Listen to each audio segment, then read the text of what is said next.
Welcome to Nikos. This is Fellstone Day. Today's episode, Paladin's Quest. As usual, I have our players introduce themselves, and we do have, once again, a special guest with us today, so we'll introduce her last. Woo!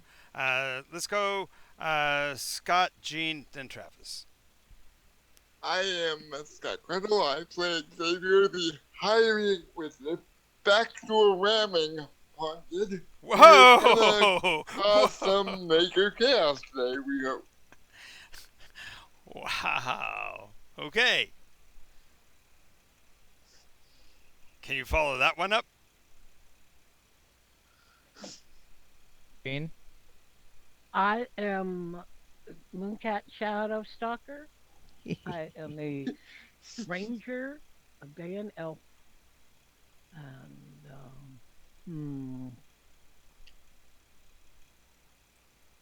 Didn't I ask. reserve my comment Fair enough.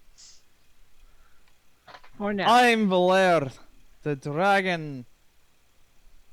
Insert epithet there. uh, and I'm here to do goodness. Aye. You're here to do what? Goodness.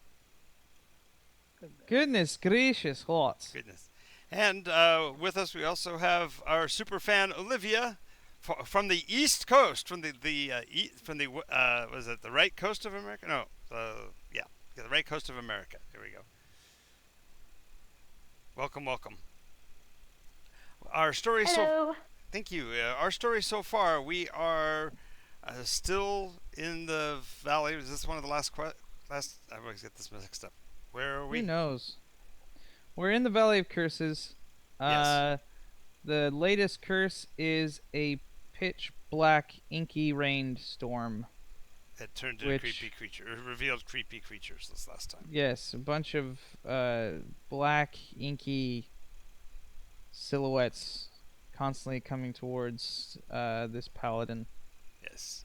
And, Sir Bedimir, who was valiantly fighting against the darkness in an archway, working alongside his ever faithful associate Patsy, a halfling of curly brown hair and a bit of a spit in your eye attitude. Yes. They were in an archway that apparently was an entrance to some sort of back alley access to some kind of underground lair. He had never gone so far as to even turn to face what might be behind him, but Bedimir had been fighting valiantly for God knows how long against the darkness. Trying to save his horse, Perigor, from the tower, or whatever it is. Right. Whatever evil force had it under its control. You helped him break free from his current positioning by brilliance of act and brilliance of light and sword play, as well as fantastic use of glaives, and the discovery of a new weapon of destruction in the hands of the Inquisitor himself. As Did well we- as a new fighting style. Oh, yeah, a Yes. couple of different things. We added a cascading Swipes. cascading strike, and we also had second rank combat with the glaive. That was showing to be really effective. So, with that, our moment here in particular has Xavier. It doesn't have your name up there yet. Oh, it's just got X. Got it. Xavier chasing his opponent down a hallway, the Greylings running from him in sheer terror from his initial, rather aggressive sunbolt strike. So I would go so as far as to say he's barreling down the hallway. yes, I think that's it. Yes. Head down, roaring like a banshee as he's chasing them to God knows where. You had gotten to a T in the intersection where they tried to make some kind of secondary stand, and you had just smitten them again, right? That was where we were, right at the Yeah. point where you'd attack them with the second wave of your attacking mechanism. And there's only still, as far as you can see, two of the ones who had fled still available to strike.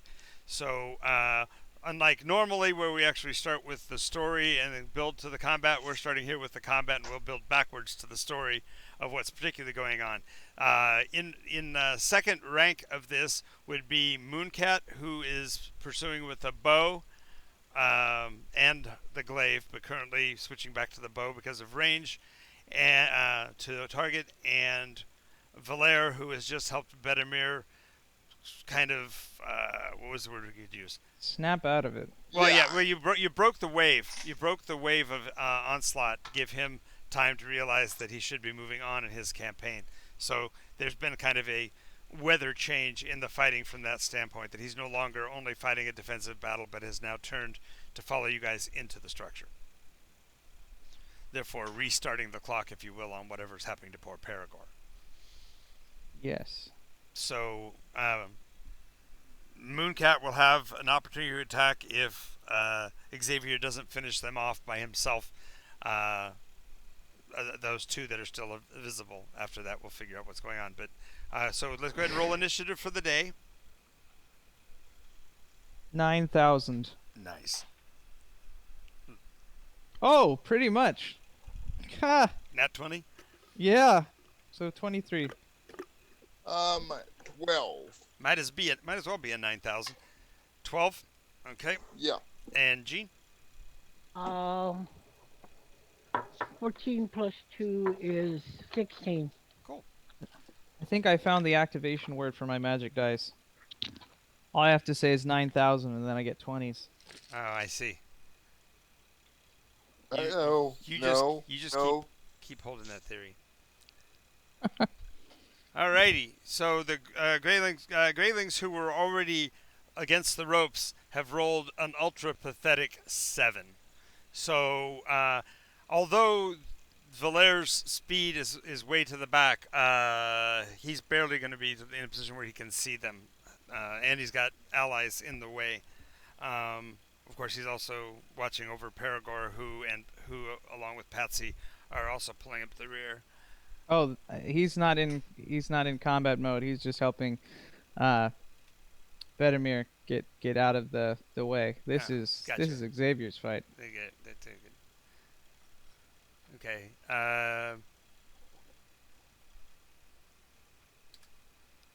Just a second here. Got to figure out how to. Oh, there we go. Okay. Yeah. So their rolls were equally pathetic. So no wonder you're having to wait, because they rolled a 4 and a 7. Patsy only slightly outrunning Bedemir around the corner. So, Xavier, 14 was next, which should be Gene. You want to take a shot with the bow? You get one shot off before. Yep. You know I get a double shot. I'm a horde breaker. Oh, take them. Okay, that's a 15 plus That's more than enough. more than enough.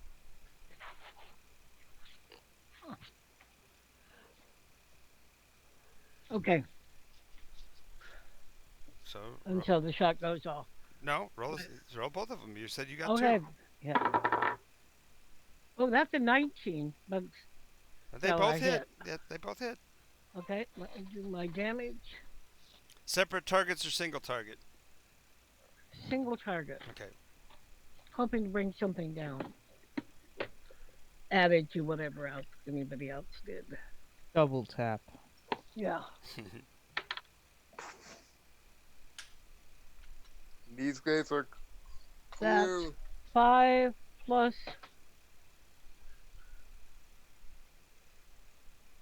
I don't have a strength though. A 5 plus 3 is a Is 8 plus? no, that's an 8 plus 3. 8 plus 3 No, is, it's a 5 plus 3 is 8, plus you got another die roll. yeah, just a moment. 6 plus 3. So 9 17. 9 plus 8. 9 plus 17. 8 is 17. 17. Yep. So she staples the last running one face forward into the wall. The arrows just propel him directly into the wall. It doesn't even make the turn. There's just the one that's standing who's kind of making a furtive attempt to try to slow you down. that you have to face. Yeah. Oh, he laughs. Oh, that's evil of you. That's funny. That's funny. The ape gives off a gleeful giggle as he swings with his blazing, flaming sword. Um,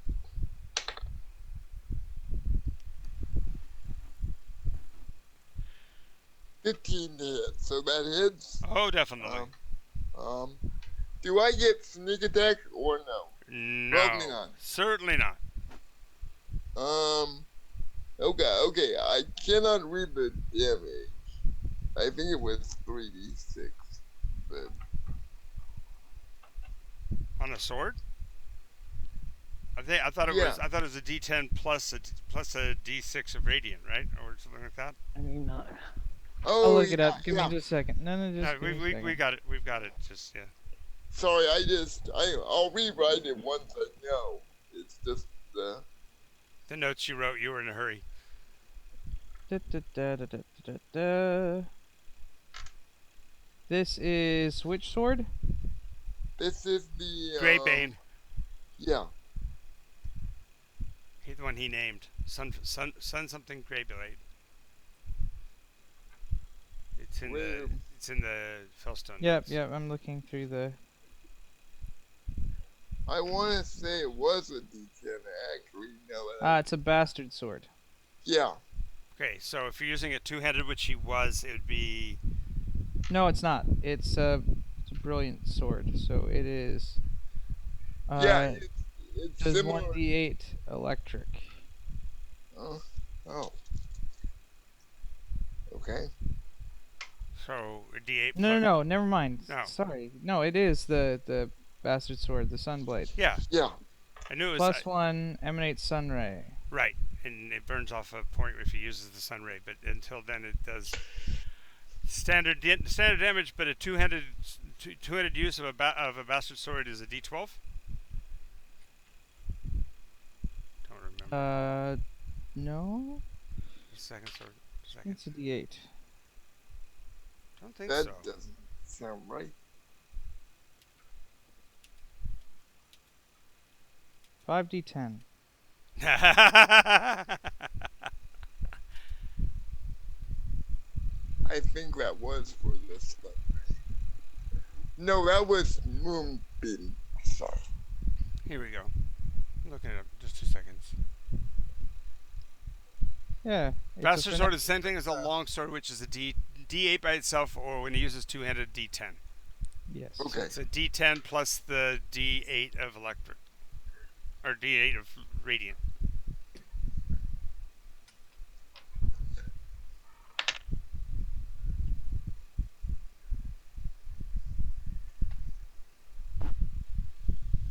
$14 damage.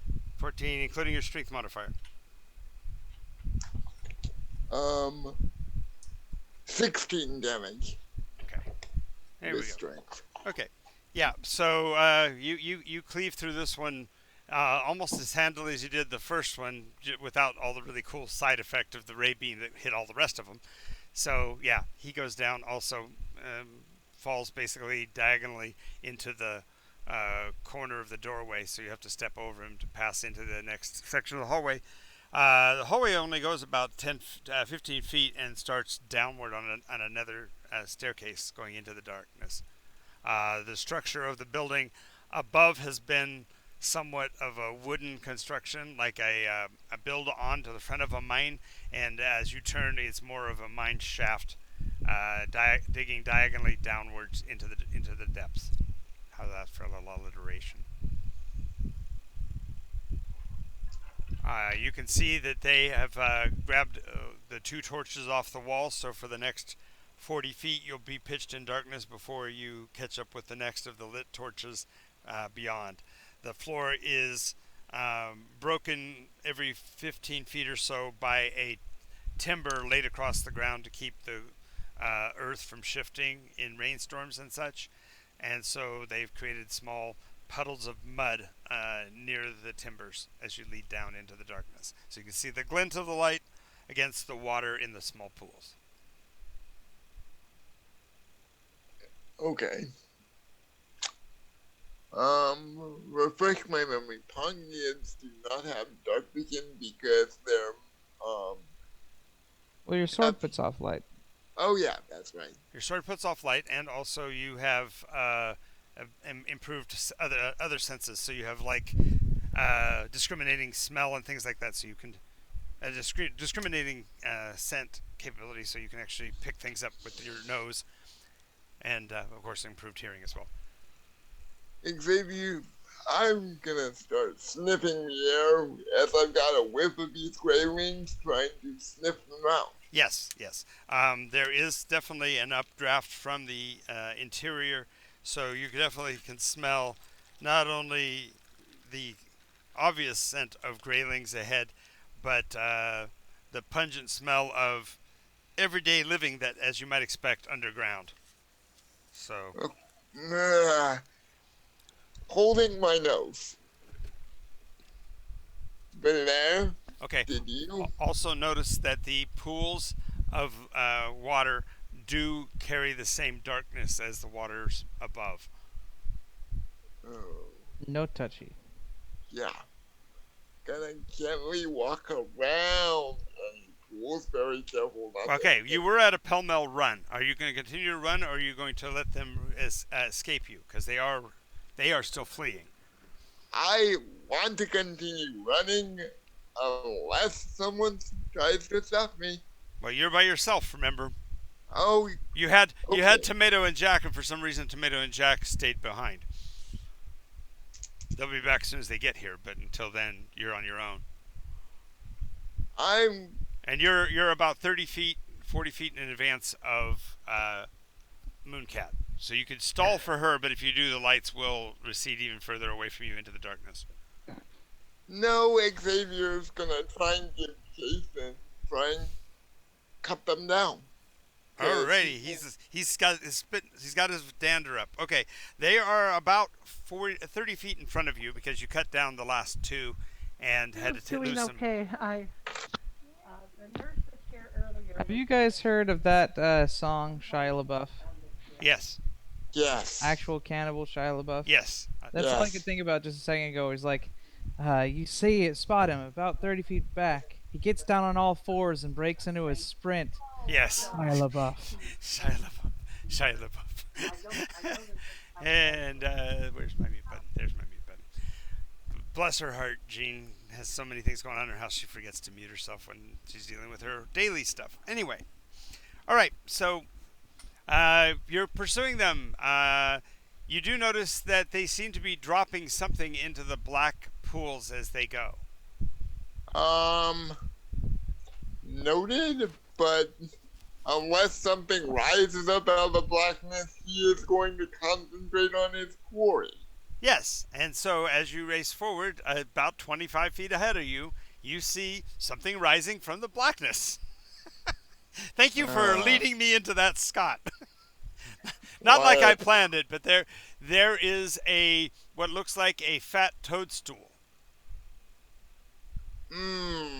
That's sprung up right from the pool. It's 25 feet in front of you. It springs to about 1.5 feet tall, so it's not really big. You could probably leap over it, but the surface of it glistens with that blackness, but the upper portion almost looks like a bubble is forming. Okay. I'm tempted to go down to a +3 into Sunray Blast this thing, because... Well, if you do, the range on the Sunray Blast, I think, is 30 feet, so you'll get one of them as well. Let me actually look. I think we said it was 30 feet. Yeah, I'm gonna go down to a +3 sadly, but I don't... Let's verify the range, because I don't want you to use it and not get the benefit. 60-foot line. Oh, is it? Oh, that's right, because it's a line. That's right. It's not a ray. It's a line. I mean, it's not a beam. It's a line. All right. So actually, roll a d6 for me. And on a 1 or 2, you'll get one of them. 3 or 4, you'll get 2, and a 5 or 6, they all unfortunately lined up in a row. Dang it. Of course I had to roll a 1. All right. Curse my So luck. you get Use one. use a BP. Use something. You know what? Yeah, I'm gonna use one of my 4 BPs.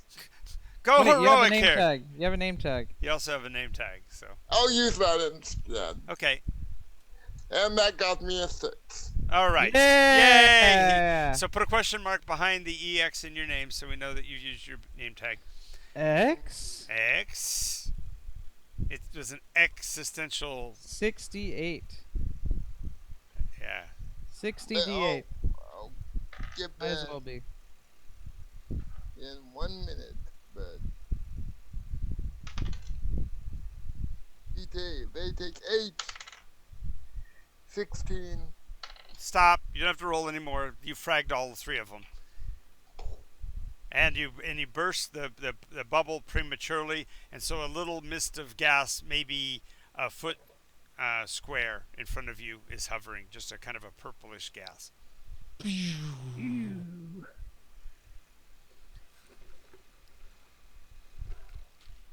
I imagine it's like that anime thing where the beam goes by, and then a second goes by, and then it explodes. Yeah, and then poof, Yeah. and a little puff of purplishness is floating there in the tunnel. But there are no longer any foes directly in the hallway. Can I hear any, noises ahead of me? No, but you do hear the pounding of feet as Mooncat comes running up behind you, surprised to see no foes in front of you. And of course, she's more than likely going to be curious about what happened to them. Where'd they go? She probably saw the explosion of light around the corner. Well, yeah, she's seen the flash of light and seen the little puff of smoke in the aftermath, the afterglow. The little Okay. bits of ash that are now just slowly fluttering What down happened? to the floor. I just pull out my sword. Pew pew boom. And the sword is not glowing with quite the brilliance it had before. Maybe I should hold off on doing that. It seems to be dimming. Oh well. You got 2 more left. Yep. Well, maybe it will. The rest of the group catches up with you at the corner there. Great job, Xavier. Thank Way you. to be. So did you? You handled them neatly. It was kind of exhilarating, just seeing them go Woof. poof. Yes. I'd say so. Poof. As he comes around the corner, Bedimir will raise his sword in front of his face to salute you, forgetting that he's in a tunnel, and scrapes his blade on the dirt above him, causes a little bit of a crumble of the soil, showing how really tenuous the tunnel structure is. And he apologizes and puts the sword away. Thank you for your assistance, friends. You are most welcome. We're not done yet. There's Certainly. still enemies about. Indeed. Wait till the Certainly. quest is finished. For Perigor, he says as he grabs his scabbard and starts to walk forward, holding onto the hilt of his sword like he's ready to go to action when there's an opportunity. The lair will follow. After about 40 paces, Vedimir's looking down at the little pool of blackness, and he goes, "Have we made the right choice? There is darkness nonetheless." As a matter of fact, just for the comic of it, he would probably pull his sword and slash at the blackened pool a few times just to make himself satisfied there's nothing alive in it. Sorry, guys. No worries. Aye, onwards. Let us away. All right. So continuing down the corridor, the mine shaft, if you will, after a good 120 yards It's or not so. that techno music. It's Poof, poof, poof, poof, poof, poof, poof, poof, poof, poof, poof, poof. Is that what you hear? I don't hear that. I heard his dial tone. It sounded like a dial tone. It is. It's a dial tone, but. and it won't shut off.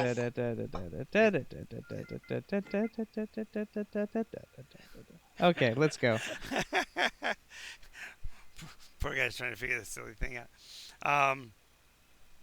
Anyway, after about 120 yards or so, you come to scaffolding and a deep crevasse in the underground rock. You can see that the span to the other side is more than 90 feet. There is indeed scaffolding and work being done on the other cliff face, but there doesn't appear to be any direct passageway across. You can see that the scaffolding does include ladders and such for climbing down the face or up.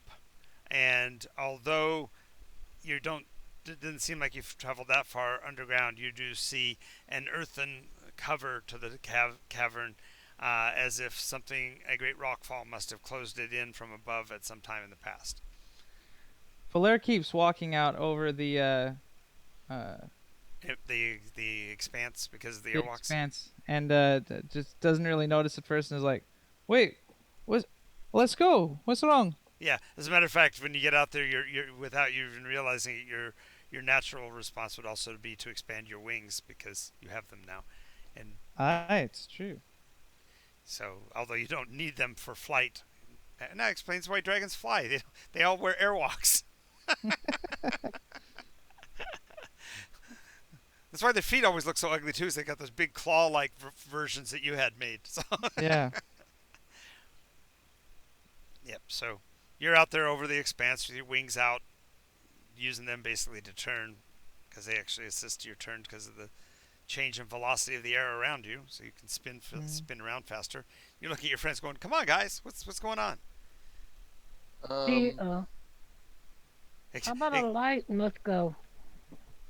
well, there's several people that have flaming swords now. I think you have a glaive that glows, Yeah. so we have light. Okay. We have light. Yeah. So she'll take out the glaive and sling the bow. Okay. And Reluctantly. yeah, so with the assistance of the light, you can see that the sites of excavation are fundamentally active on both facings, although you don't see anybody currently working them. The ladder downward does show signs of recent use in the fact that there are a couple of scratches or scuffs on the steps indicating that somebody's been down here with muddy boots recently.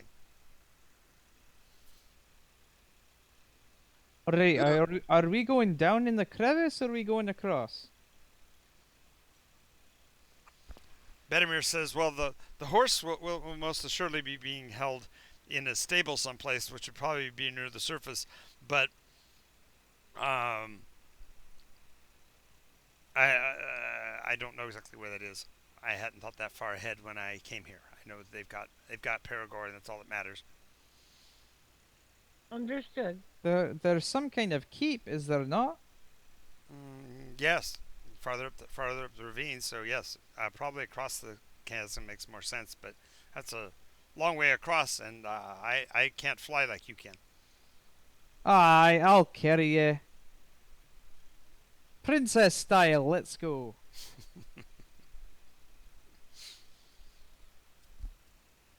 All right, so you're able to get. You have to make several passes back and forth.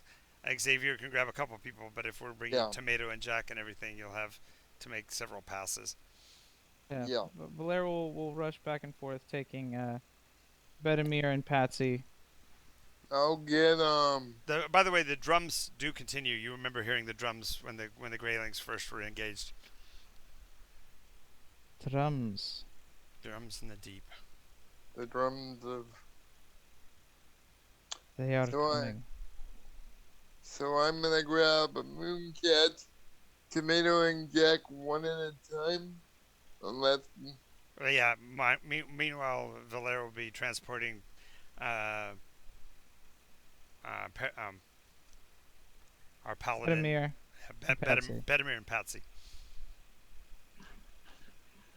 All right, so you guys have all made it to the other side. The passageway on the other side is considerably more finished. It looks like it must have been built long before, and shows clear signs of dwarvish engineering because it's a lot more sturdy and there's like no dirt on the floor. The floor surface has been paved with cobblestone and Oh, inclined slightly upward.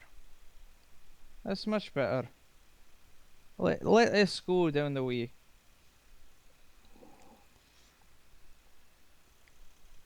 Um, Does there look to be any sort of like encampment? Any sort of well, there were as you passed over the chasm several times, you could see there are lights in different places down the depths where smaller campments of the Greylings must be. hmm? But those were all on the opposite side of the chasm, so you are more than likely fundamentally free of them into an area that has not been so heavily populated. Although, as you continue down the hallway, down the passageway, I say up the passageway, you do hear the sounds of commerce, horses and people talking and such ahead of you. Yeah. Go quietly. I move to the Yeah. Yeah. So as you get slow into slow your stealth speed mode. somewhat to gain stealth, and you move closer, you'll find that there are two major side passages that feed into this, and most of the mining must come from down those because there are personnel and carts and such moving hither and yon through those two passageways into the main corridor, which at this point is actually widened to almost 60 feet across. You see small shambles and structures set up along the walls of the tunnel, suggesting that people have set up small businesses and trade points along the wall, perhaps to earn some money from the miners who have been successful in the mine or whatever before they make it to the surface. So they're selling a lot of sensory People- items, shall we say, medications and favors of women and all kinds of weird and odd things are being offered. What type of people are we looking at? They're mostly dwarves. There are a few taller folk, a few rook, a couple of My nose twitches. sort of rather unsavory elf-like beings. Maybe they're not full elves, but they certainly have elvish characteristics. Some of which have shock white hair and darker skin and such, indicating that they might be of the Undrin species. And Mm. at least one you see on the side with a little sign that says Doomsayer for hire. Okay. Let's say Doomsayer. He's a gray-haired Eldrin with very pale skin. He's sitting cross-legged in a somewhat of a lotus position, his hands lightly resting on his own knees, and he's looking towards the heavens. Now, are the dwarves? The dwarves are grim or grunt? Probably grim. Well, mechanically, you can't tell them apart as far as their physical appearance, except that the grim tend to be their beards tend to be trimmed and woven into thick braids in a Babylonian kind of a style, whereas the Grund are much more your don't care what their hair looks like, don't care what their beard looks like, scruffy kind of folk. And so the majority of these folk are the scruffier kind. Although you do see a Okay. couple of grim in uniform in amongst them as well, suggesting that there might be a detachment nearby. Okay. Hey, Bedamir, Yes, sir. do you know what sort of creatures hold your horse? Creatures? Aye. Yes. The go get Dark things? the Greylings. The Greylings work in on her behalf, but she's she's a dragon. No offense. None taken. Evil dragons are evil dragons. What color? Black as night, obviously. She's a pretty big one, from what I understand, because she's capable of casting spells and using magical items, and some say that she is ageless, timeless, if you would. Hmm.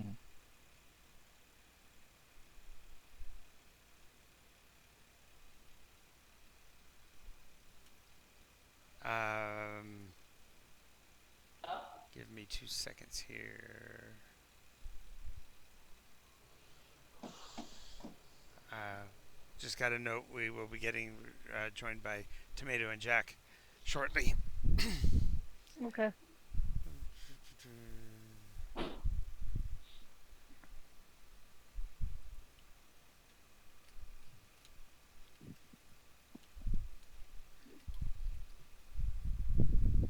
I now have to look at the rules for playing oversized or a large character. What type of character? I'm now a large creature. Nine My and a last half. character I played was a. I don't remember if it was classified as large or medium, but I had like large carrying capacity and it was fantastic. I was a Goliath cleric. Hmm.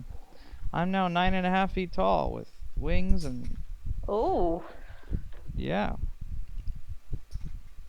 I'm a bipedal dragon. I'm no longer a dragonborn. Not that I was much of one before. Well, he has that tendency every so often to kind of look like he's going to drop to all fours, but he maintains an upright carriage. I don't know what you're talking about. For now. For Well, now.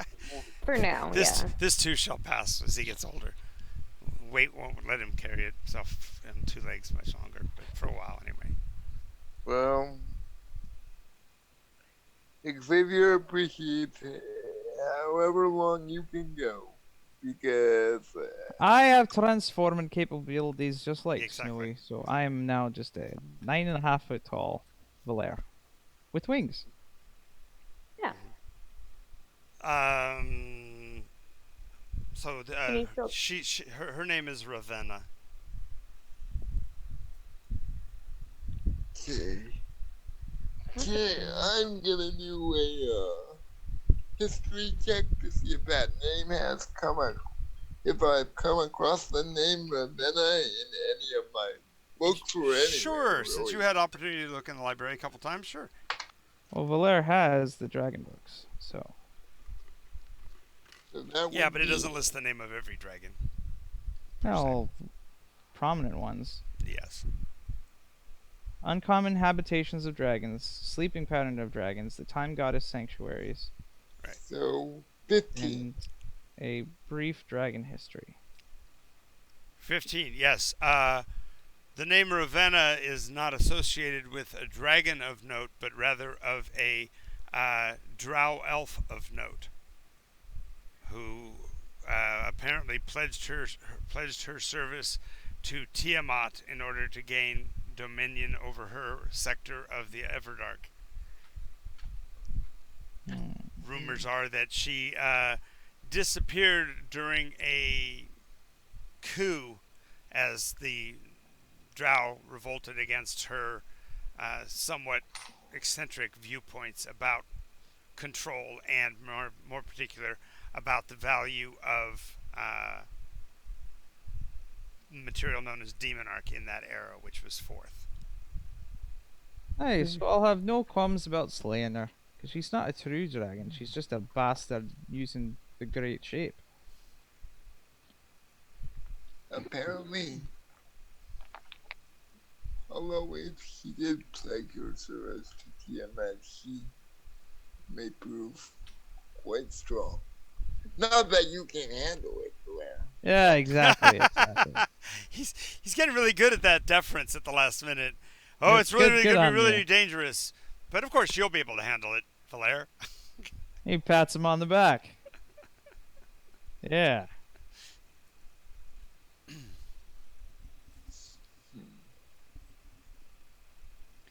So, Mooncat, one thing for you to notice that that enigmatic priest-like fellow that was in the hallway, the Doomsayer, he was wearing a ring of Daean creation. You could tell by the design of the ornateness of the. It was more of a finger cuff than a ring. It actually covered the entire upper knuckle of his right hand. Kind of like my ring. Can Yeah, I go back? sure. She goes back. Yeah, it's kind of like that, only a little bit wider and goes farther up on the above the knuckle. Ah, Okay. that would be annoying.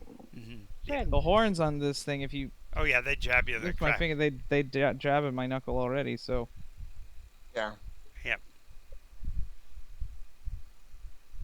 So he's sitting there. There's a small cup at his knee, and says, I will speak your doom for a donation." Takes out a couple silver and drops it. oh, He looks up at you and says, "Ah, my child, have you returned to reclaim your throne?"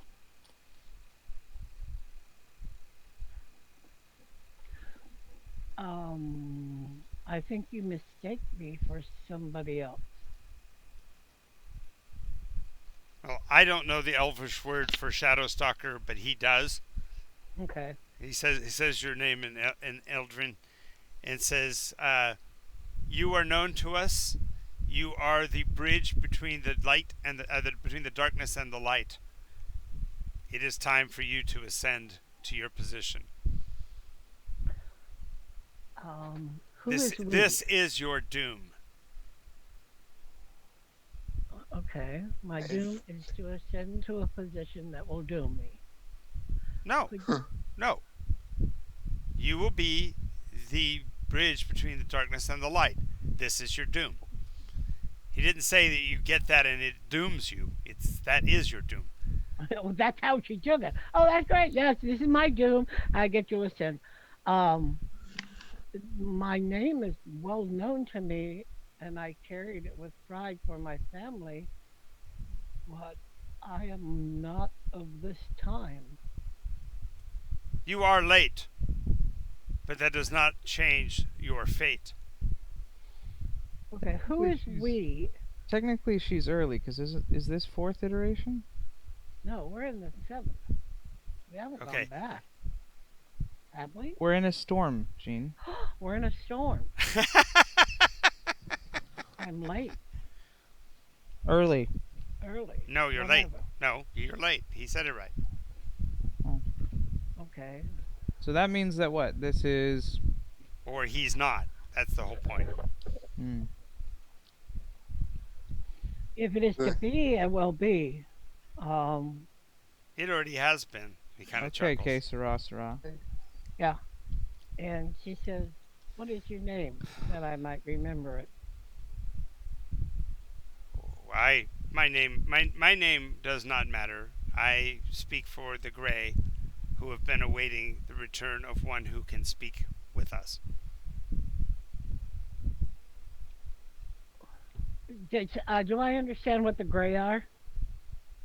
Yes, we already talked about the race. The Eldrin races know of each other. Yes. Yes. Okay. Mm, You also know how significant it is that if this is truly a Grey, you're speaking to someone who hasn't had any direct communication with the rest of the Eldrin race in millennia. mm, Well, Scene Mhm. 24. Lovely acting in scene 24. mm, Exactly.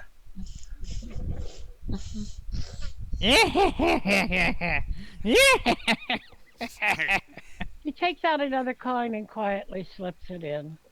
So you wish a doom for another? No. Whom would you prefer to doom? This is for you. Silver? No, it isn't. Oh. It's a gold. Aye, tell her your doom. Now this is she specifically said she went back, so this is not with anybody else around. Okay. You drop a gold in Yeah. on top of the silver. Yeah. He looks down at that. He says, richer blood than I thought. Perhaps you won't be as useless as you seem to have been. Be careful that you accept the beauty that you find. else you Oh, will give away that which is most precious to you. thank you. I'll keep that in mind. We have a way to give away what is most precious to us. Of course. Mm. Well, I certainly know. Okay. And she comes back. There's kind of a normally her brow is a little it's smooth. And there's kind of a little, frown line above her eyes. Are you going to share what you found? Um, he spoke strangely. I don't know He why said, you'd go talk to someone called a doomsayer. well, he didn't pronounce it doom, though. He said it was my doom. He said it. He says your. He called me Your Majesty, and that I was late coming here. Uh, that I would be a bridge between the darkness and the light. Um, Oh, aye, and if you like to know more, please dispense another gold piece. I gave him silver, but but she won't tell him about the gold piece. Um, but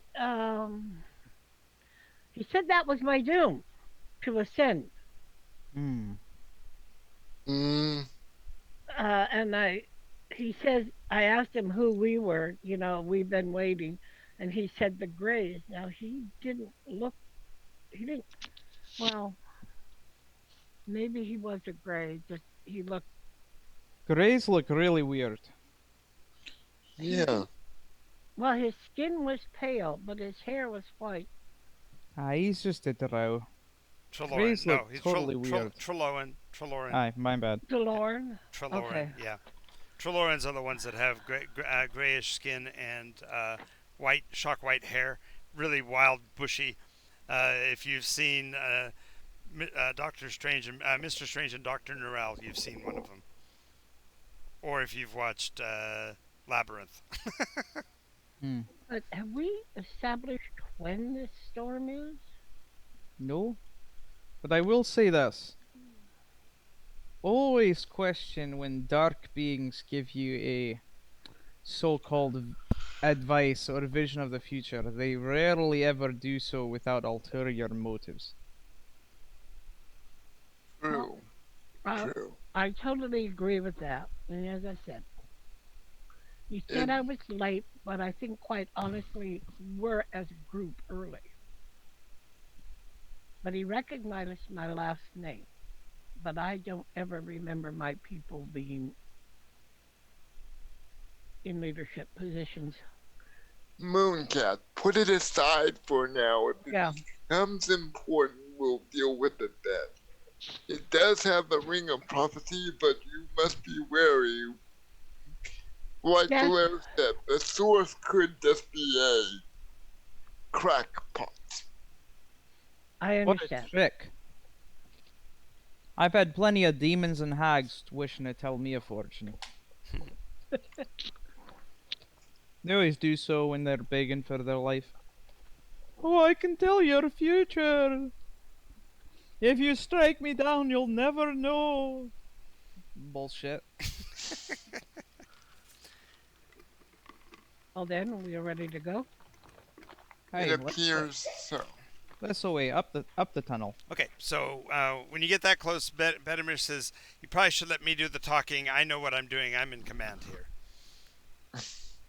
Of course. He's been doing such a great job so far. Valer looks at the other two, chuckles and rolls his eyes, and then Yeah. nods.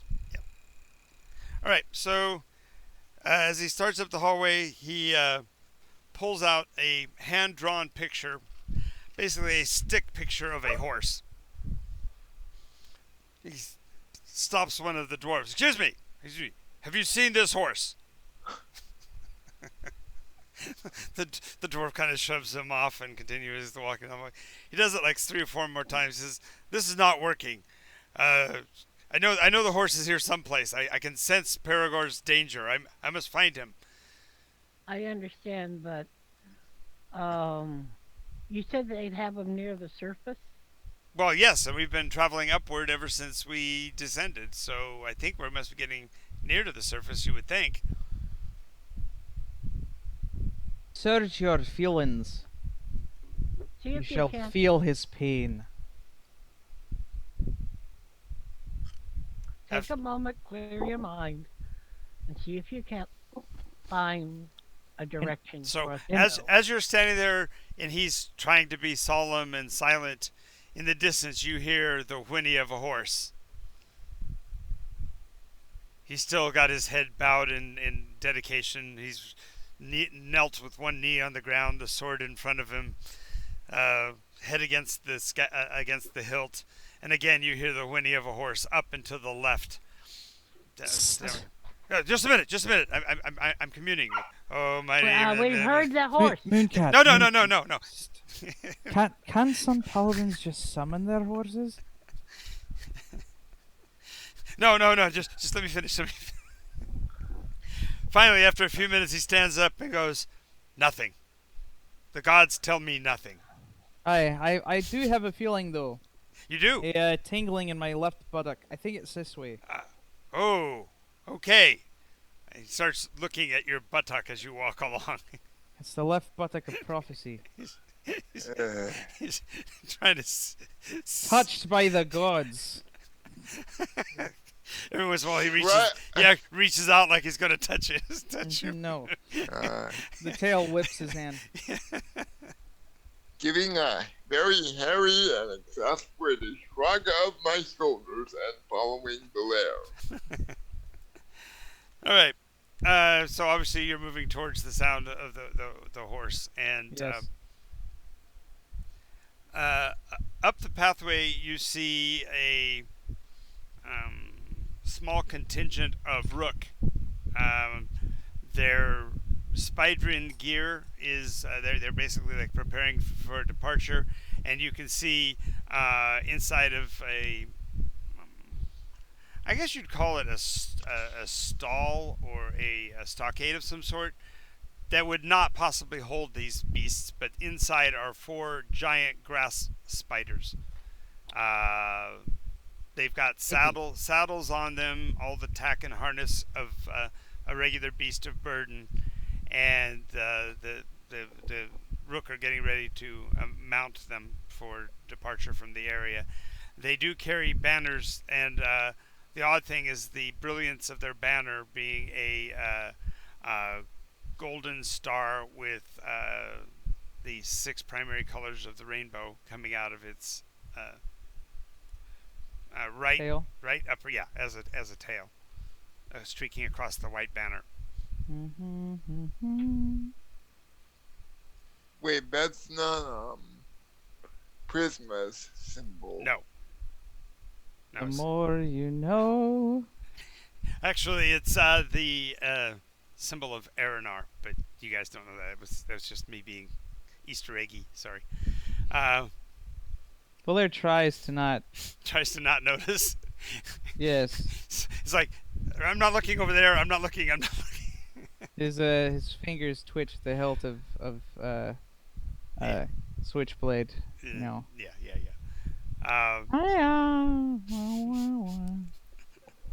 Must not smash. Exactly. And you hear a roar of laughter and a lot of applause. And then on top of that, you hear a tinny roar, metallic sounding animal roar. Bedimir perks up and goes, "Was that the Paragor? Paragor is in my need!" And he draws his sword and starts running towards the outer wall of the keep ahead. I don't think. Oh well. Is Paladin's second name always impulsive? Usually. Usually. While you guys are, I can imagine while you're having this conversation, Bedimir is doing the Lancelot charge, running like like takes him 8 times to get up the damn hill. So that metallic roar thing. Uh-huh. Where was that coming from? Same direction as the whinny and cry of the horse. Oh, okay. Well, there are bolts in that direction. Okay, and Following. the crowd seems to be thickening as you approach, almost like people are pushing in to see what the spectacle is.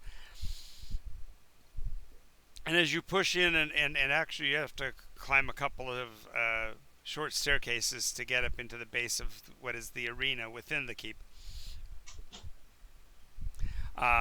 Pushing through, you'll see glints of shiny metal, a long spiked tail, and occasionally the flying black mane and head of a horse that's rearing up, defending itself. As you reach the edge of the arena and look down into the actual fighting pit, there is a creature roughly 35 feet in length, with about a 18-foot tail, and the tail ends in a spiked sphere, and the creature is completely covered with scales. It does have notches where it did have wings, but somebody has literally ripped the wings off of it, and the large head of a lion rests at the head of the beast where a dragon's head might have been at one point. Hmm. And it's Oh. fighting this horse. Yes, and the horse is pretty much the horse is in barding, which is it gave it a fighting chance. Hey, Tomatoes comes running up finally, huffing and puffing. Figured out must have gotten lost in the tunnels. He probably has a few grayling heads on his belt just because of the fun of it. Is Well, it it's not- He got too enthusiastic killing graylings that's what took him so long to get here. Yep, that's illegal. If there were any there. There were some. The horse, as I said, is wearing barding, and it looks like it also has an odd casing over its shoulders, suggesting that it might have wings that haven't been yet ripped off, but are rather being bound to give them both fighting chances. So it's not just a horse, but a Pegasus fighting for its life against a dragon. Seated on the far side of the arena, and I shouldn't say seated, but rather coiled lazily over basically half of the arena on the far side, is a black dragon.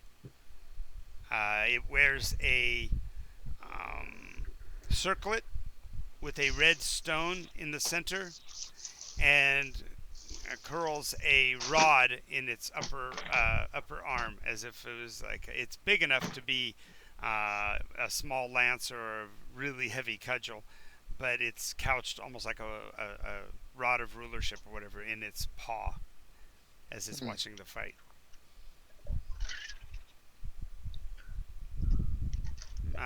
Bedimir doesn't even think, but vaults over the wall into the arena.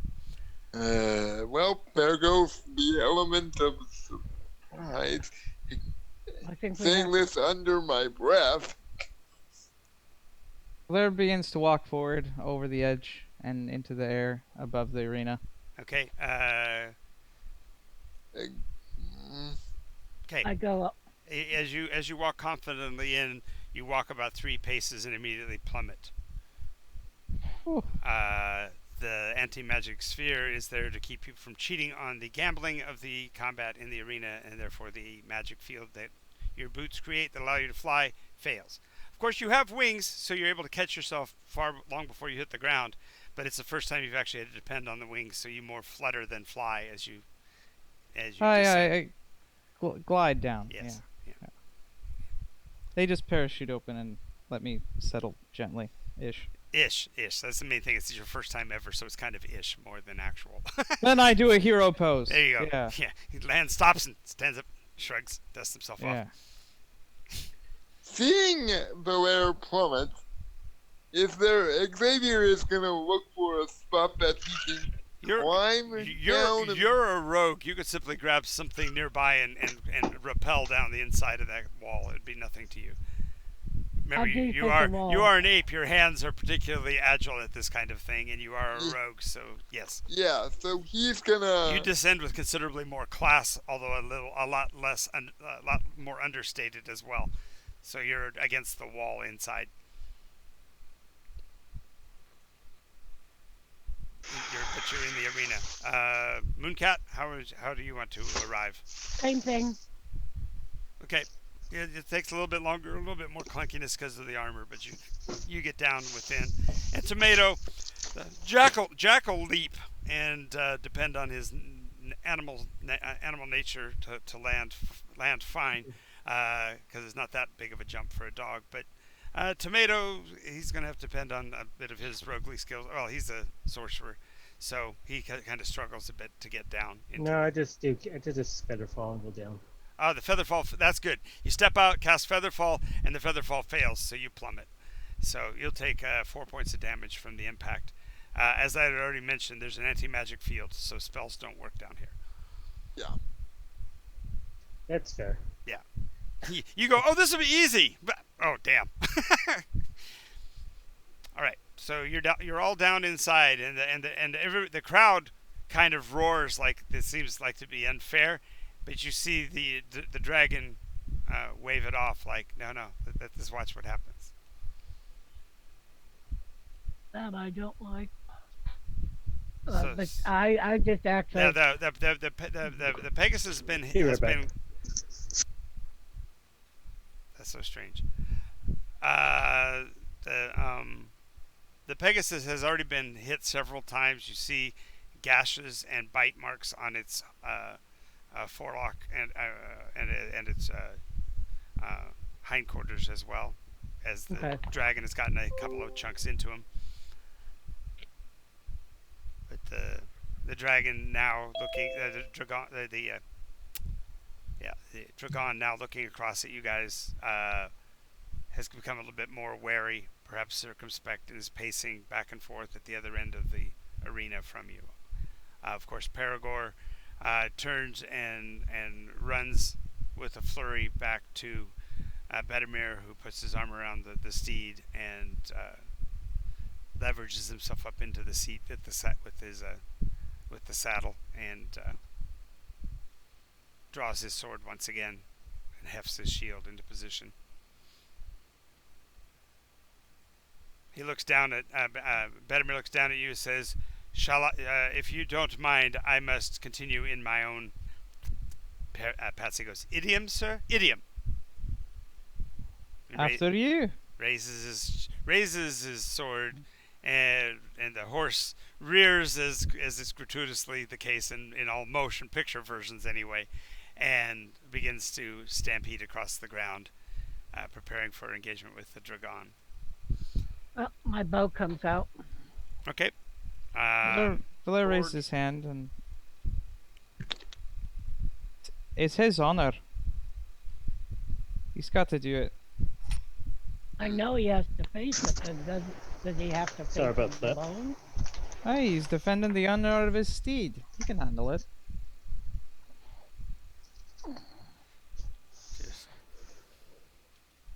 You know what? I'm gonna climb up the wall. You can climb back up the wall? Okay, Yeah. as you start to climb back up the wall, because the dragon had motioned, the crowd actually uses sticks and staffs and stuff to try to push you back down. I'm gonna ignore them and still go. But you won't be able to ignore them. They're going to be they're going to be hitting you with sticks and such. So you're I'll going to be grab a stick for the leverage. climb at disadvantage. A DC Alright. 16. DC 16. Yep.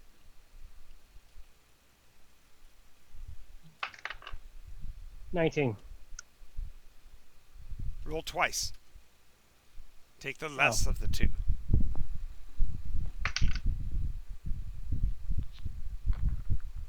$16 Oh. plus whatever. You tell us. Strength usually. You've climbed it. You've climbed up and out, but now you find yourself basically being mobbed by the crowd. And And I'm gonna put my hand over the arena and cast Dispel. okay, the fact that you're being pummeled with sticks will give you a disadvantage on the dispel roll. DC Alright. is 20. Alright. They're beating you with sticks. They don't want you up there. And I'll be dealing with cumulative damage here in a moment. I don't care. I'll do what I want. Okay. 19. That is a charisma, so that's plus 8. That'd be a 22. You roll twice. I know. Take the worst of the two. Hilaire pinches his nose. Pinches my nose. Yeah, the bridge of his nose. The 15 plus 4, so that'll be 19 against a 20 misses. 19. Does not dispel. I'm gonna use luck. I'm gonna add my luck token to it. Oh wow. That one was violent. Oh, nice. Plus 6. Okay. The black dragon, now pissed off, goes airborne. The dispel has worked. You've lifted the spellcraft off the wall, and the fact that the dragon had been holding them back from preventing other people from interfering with the battle now changes as well. So there will be a lot of things going off this next round spell-wise. That's fine. In the meantime, the dragon lets off a piercing roar. All of you have to make a DC 15 wisdom save. Is it against fear? It is not. Okay. I lost my D20. Someone's gonna have to roll for me this time. No, you're rolling. You go find it. It's got to be there. You just rolled it 3 times and got two 14s and a 19. So. Oh, there it is. I was hidden underneath that thing. Right. So wisdom. And it is a 3. Okay. You all get the +5, not tomato though. Right, because he got out of the range. Oh, Okay, that puts me over easily. yeah, with that, 25. it's a, Yeah, with 18. I had a 15 plus 5 is 20, plus my wisdom save is 2. My friends aren't scared of you. Okay, those of you that made the save suffer 1 level of exhaustion. Those that failed suffer 2 levels of exhaustion. So I get -2 levels? No, it's not levels. The If first you're- when you're suffering exhaustion, let me get the list out here so I get you exact modifiers. And since you have 2 levels, it would be disadvantage on ability checks and attack rolls, I believe. For us, it should just be disadvantage on ability checks. Okay. Unless Yeah. So right now, you guys are suffering from disadvantage on ability checks. Tomato's speed is also halved.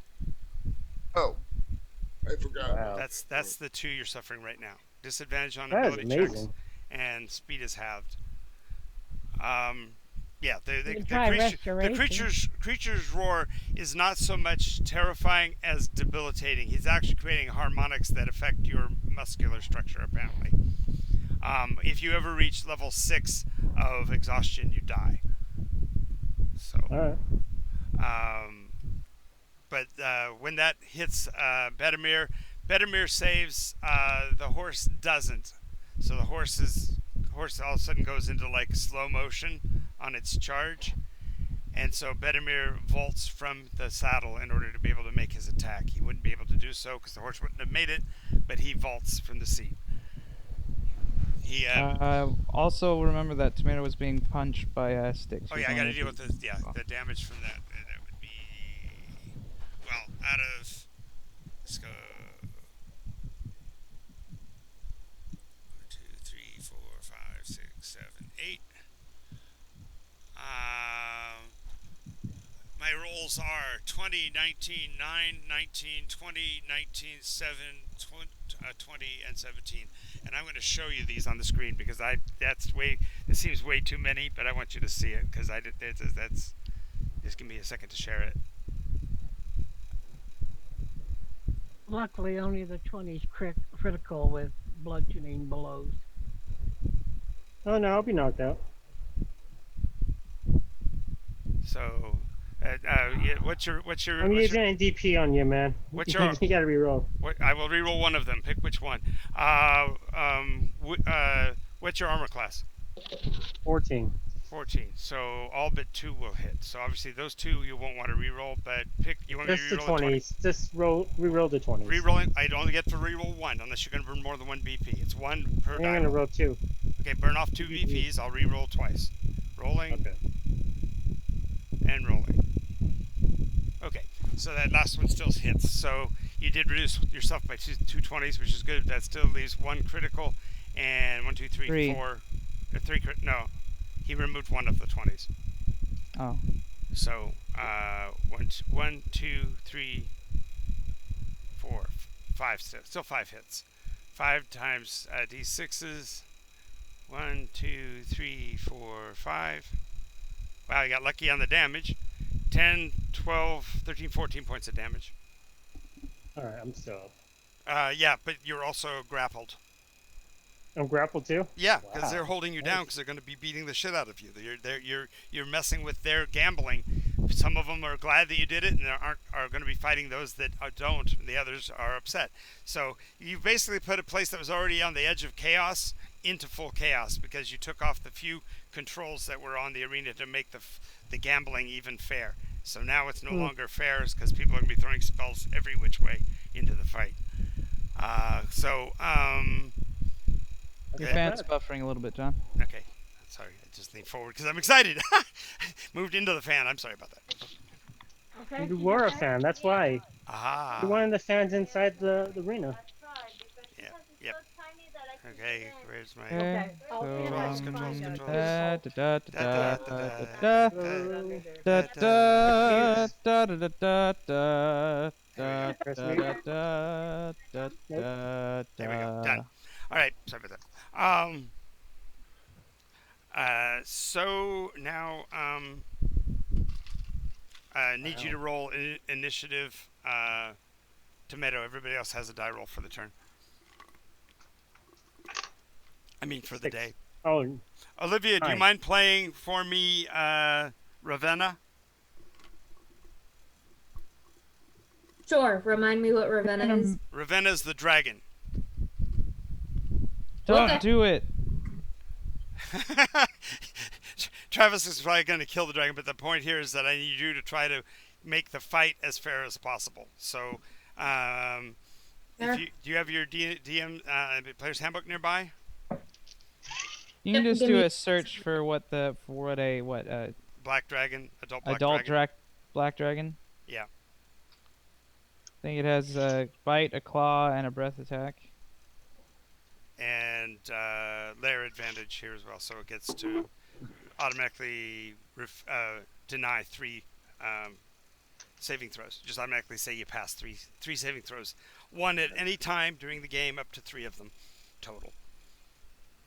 I Breath don't weapon. want to have to kill Olivia. Well, she's not going to have the imperative to stay and fight. She only has to stay as long as she wants, and she can run. This is her domain. She'll run away. She won't let herself get killed here. So. Unless I kill all of you. Yeah, there is that, and a breath weapon in the hands of a it's just better if I'm not the one doing it, because that way I can wash my hands of it when there's dead bodies on the ground. I'm just kidding. We've done this before. Cord has done it himself twice, so. Mm-hmm. Okay, do I just need the handbook? Yeah, just player's handbook. Well, the player's handbook would be for the spell use, but I gotta look at the Black Dragon and the Monster Manual. It'd probably be just easier to pull it up on the web. Just pull up the D&D 5e Black Dragon. Okay. I'll pull up the exact same search, so we got the same page, and we'll be okay there. The Black Dragon? Yeah. Let's do this. Wait, so we've got Ravenna plus 30 to 50 gamblers. And Dragon. I'll deal with the Dragon and the other stuff that was supposed to fight. Vedemir's gonna kill that right now. One shot. I'm sure of it. Yeah. Bedemir rolls his attack roll. Come on, Bedemir. 5 minutes. It's not even fight. You turn off you turn off magic for the people who uses magic. That's a totally fair fight. If you're making it a creature versus creature fight where their abilities are physical, it is a fair fight by getting rid of the magic. I thought there was all It's of to it. stop the gamblers from interfering with the fight. Oh, Because otherwise the gamblers would be amping their guys and weakening the other, and that buff debuff makes it an unfair fight. And so the dragon keeping that lid on it lets her run a ostensibly fair fight, even though she's putting creatures that are not equally matched in the arena. So It also makes it impossible for us to talk to her and figure out what's going on and deal with her or find a better way to defeat her or get hints or anything like that. Adult black dragon or ancient black dragon? Adult. Ancient would yeah they no adults more than adequate. Okay. I just want to make sure I have the right page. Yep. I think I do. Based on So in meta, you'll like for example you'll be able to invoke its frightening. how many feet around is the arena? 90 feet. Okay. Oh, Everyone around me is in Now, the let me experience, clarify: so 90 feet wide and 300 feet long, about the same size as the football field arena. all right. Everyone stay close to me. You'll be immune to fear. Okay. Okay, so the his leap put him in range. He rolled a natural 19. With the +5 from his Holy Avenger and the fact that the target is evil, he clearly hits with an incredibly deafening attack, and he hits it with a thunderous smite, and therefore is going to do ridiculous amounts of damage. So, what is that? A D10 plus, Travis? It is 2d6. And he has to make a strength saving throw or be thrown 10 feet. Alrighty. Holy Avenger, I don't know what the damage is for that. That's just for the smite. That's a D10. D10 plus strength plus 5. So D10 plus 11 plus 2d6. Let's get the 2d6. Oh. Boy, he rolled horrible there. A 4 and a 1. On the D10. He rolled a 7, so 7, 18, and 5. 23 points of damage. The creature makes its roll. Not 1! He must have hit the dragon while it was off balance. He throws it across the arena, smacking it into the wall. I'm going to grant him an extra d6 of damage just from smacking the wall with it. Nice.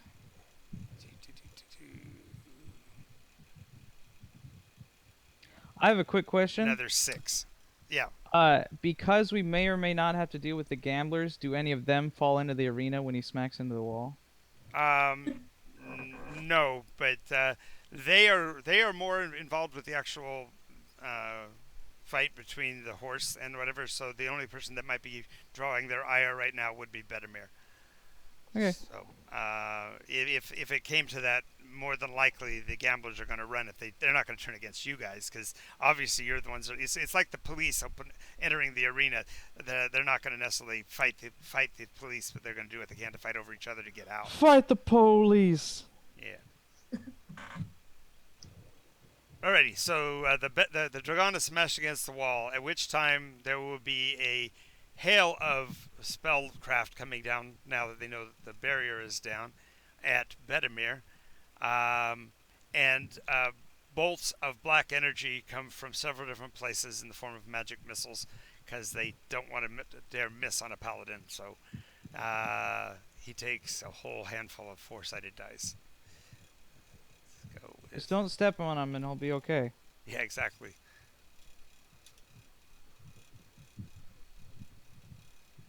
Mm. Oh, he does like a bullet dance. He kind of his body shakes and shivers both directions as the bullets get rain into him. The magic missiles rain into him from every direction. So he does this little dance, and when he does, you see blood dripping from his chin. His eyes are bloodshot. They What was have, that, Scott? He's doing this number. Yeah. Yep, Doing a little jig. doing the bullet jig, and but when he shakes it off and looks towards the arena, there's a moment of terror on their faces, and he puts the sword tip to the ground, and a sphere of light forms around him. In that sphere, circling around him, you see what looks like 12 knights riding in a circle around him with their blades out. Okay. Oh, fancy. And he starts walking towards the arena wall. You see the gamblers that are nearby lose their resolve and decide, it ain't worth this, and start climbing over the arena benches to get away from the assault of these ghostly riders. Valera had the highest initiative initially. Well, what did you get, by the way, Tomato? Oh, I got a 3. No, wait, I got a 9. Sorry. Okay. That's okay. You beat out somebody at the bottom of the list. But go ahead and Valera. Oi! You! Blackie! Get down here! I've got a bone to pick with you.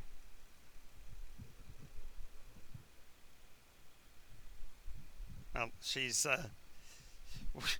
busy trying to control the others, so she's not really yet focusing specifically on you. She's waiting until she gets what she can to get modicum of control, because she can't have them running roughshod over the match or anything. So, If she ignores his summons, then he's going to use his action to cast Compelled Duel. Okay, that's what I anticipate would be the case. Okay, so you'll use that. All right.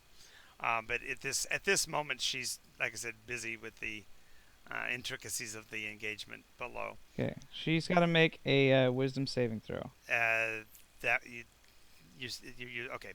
Go ahead and make a Wisdom saving throw, Olivia, for Ravenna.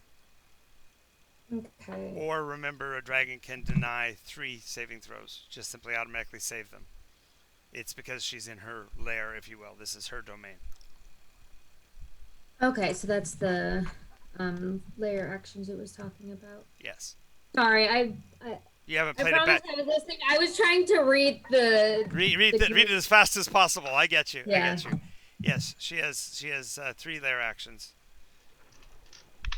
Okay. And so one of the lair actions is ignore the effects of another spell.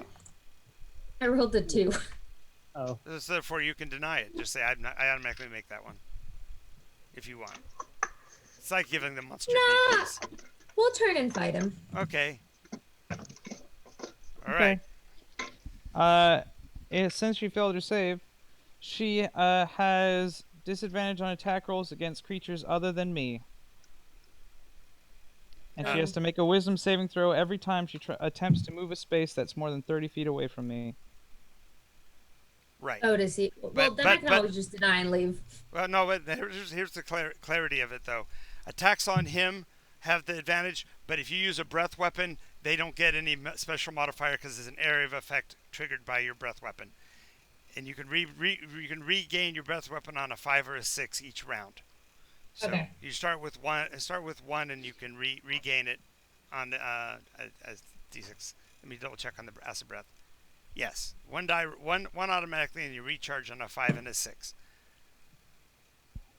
Each creature in the line of your attack will get a DC 18 saving throw, and will suffer 12 d8 if they fail. Okay. So you can line up on more than just him, is what I'm getting at. Yes, Yep.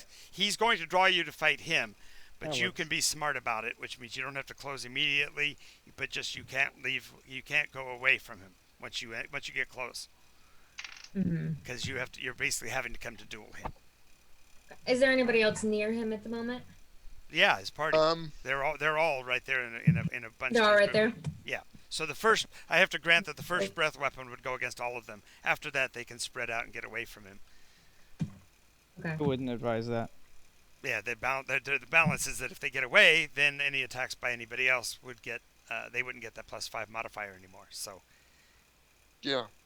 it's almost better to stand behind the dragon and his shield than to move away from the dragon and his shield. Yeah. Mm-hmm. Can So Okay, you are at range. You can close to because he's summoned you. You can close to be able to use the breath weapon right off the get go. okay, yeah, Okay, so yeah. each We'll of you do that. each of you has to make a saving throw versus dexterity DC of 18. 18. Let me know what you got on those. Wait, even me? Yes, because you're in the Everybody. stand directly above them. You climbed up and over. This is also going to burn all the people that were beating you. So there's going to be a lot of carnage this round. Oh, I was gonna. What style is her breath weapon? What's that? Acid breath. What style is it? Like, is it 60 a cone? 60-foot line, 5 feet wide. Okay, but that only means if they're directly behind me. What? It's only the square that I'm standing on. So if you are next to me on either side, then you wouldn't get hit. Yeah, well then. Cool. But she can line it up to hit me and whoever else is behind me. Well, I would anticipate she could come in since she went airborne. She would be able to swing to the left or right to get one shot on the group. Maybe The big arc. Well, no, your weapon is still a line. He's right about that. But you could line it up to get maybe 2 or 3, and then that's what the dex save is to get them out of the line. If they make the dex save, that's why they only take half damage because they were getting out of the way when they took the damage. John, I'm gonna burn a BP on that. Okay. And yeah, I passed by burning a BP. Okay. I do as well. All right. Oh, I got a 19. Gene? Oh, I I'm wish taking this- it. I wish last week He's I would have got muted. better numbers. Never. She's still muted. My bad. And plus 11, so I made 20 something. Okay. So everybody takes half damage. So go ahead and roll those 12 d8. I don't. I do not. Oh, you didn't. You didn't make it. I thought you said you did make it. I did not make it. Ah. What's half damage? Well, But she's got to roll 12 d8s first. Give her a second. hold up, because my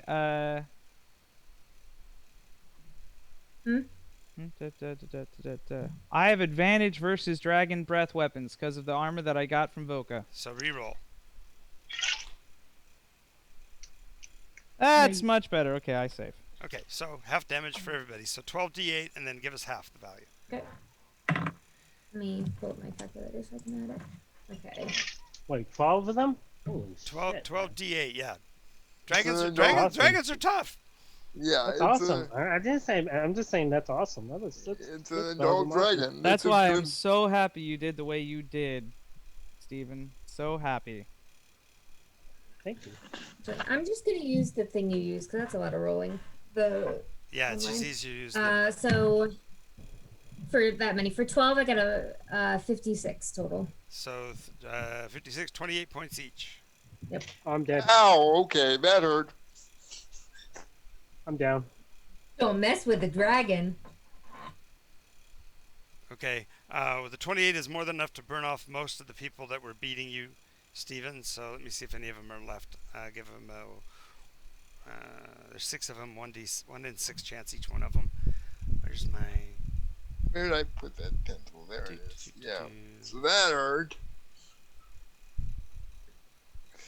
I'm still up, but barely.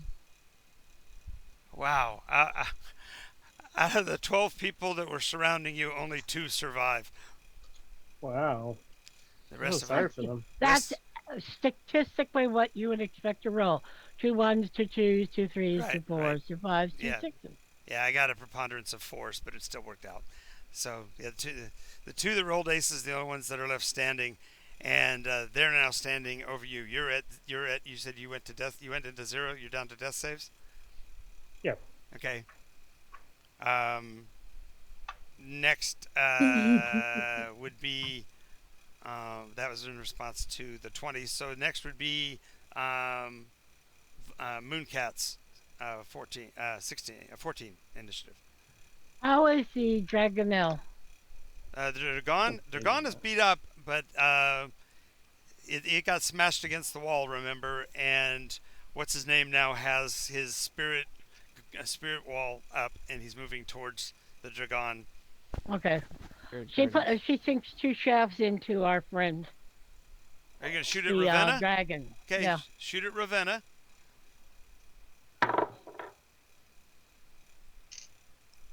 Okay, that is a total of 5 and 4. I should have played today. 2, 3. Does Xavier have any 7. range 13 plus weapons? 7, it's a 20 to hit. First arrow hits. Okay. Oh, and that one's even better. That's a 13 plus. No, it's the same thing. 13 plus 7. Okay, 20 to hit. so 2 hits. Okay, just a moment. Let me get the dice out.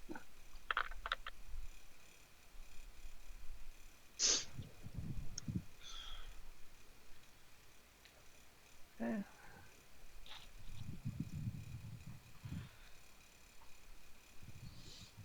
Okay, 6 plus um 4. And that's an 8 plus 4. 12 and 10. 22 points of damage. Now 6 plus 2 is 8, and 8 plus 4 is 12. So 8 and 12 is 20. So 20 20. points of damage. No, it was 22. Oh, is it 22? I'm sorry, I misheard her. It was 6 and 4 and 8 plus 4. 4. Yeah, 12. 22. 12 and Got it. 10. Got it. 22. All right. Bit of a ways to go there. Next would be I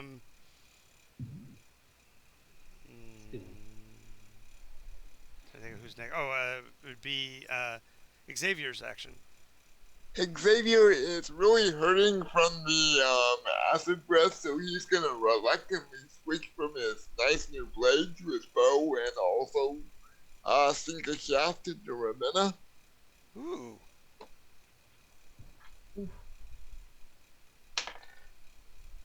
And If there's ever a place the Sunbolt could have been used, would have been right there, though. true. Ugh. And that doesn't hit probably. That would be a 14. Yep, that will miss.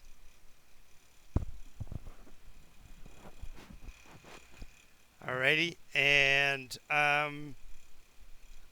as John, the I have a question. yes, So under the, and I mean, I don't know if this will Yep. give away anything, go ahead. but Hanson. under the legendary actions, it says Anytime you fail, you Um, can choose to save. Up to 3 times per day. Is that what you're asking? okay. No, it was under like how they're for the other stuff, how it was used in it for like the tail action and the wing. Yeah, that's all. It That says. Go ahead. I would say those work when you get down into using them. So those are additional actions beyond the regular. So Gotcha. when you make the attack, you'd attack regularly and then choose One of those to do afterwards. right. Okay. But you can, yeah, exactly. So these are Because it bonus. says it can only in Those are spell-like only one abilities. Those action would can be be used at a time and only at the end of another creature's turn. So that's why I was confused on when I could use it. those are separate actions. Yeah, and they're actually technically what you're describing are called reactions. So Gotcha. Okay. So when they do their action, if you are within range to use that, you can use it instead of your regular reaction. I got it now. Carry on. Yeah, Thank you. no worries, no worries. Takes some time to get used to using the bat. You're looking behind the curtain here, so Yeah. all right. Also realize that as you're making your descent, they are affected by the frightful presence. The only ones that will actually matter at this point will be the two humans that are over uh, Tomato, And because all the other ones as well. the others are all dead. No, around Tomato, but I mean all the other ones around the side of the arena. Right. Christine. Right. Yeah, here we go. Okay, let's go up. Not well. Let's all go to the lobby. Lobby. Let's all go to the lobby.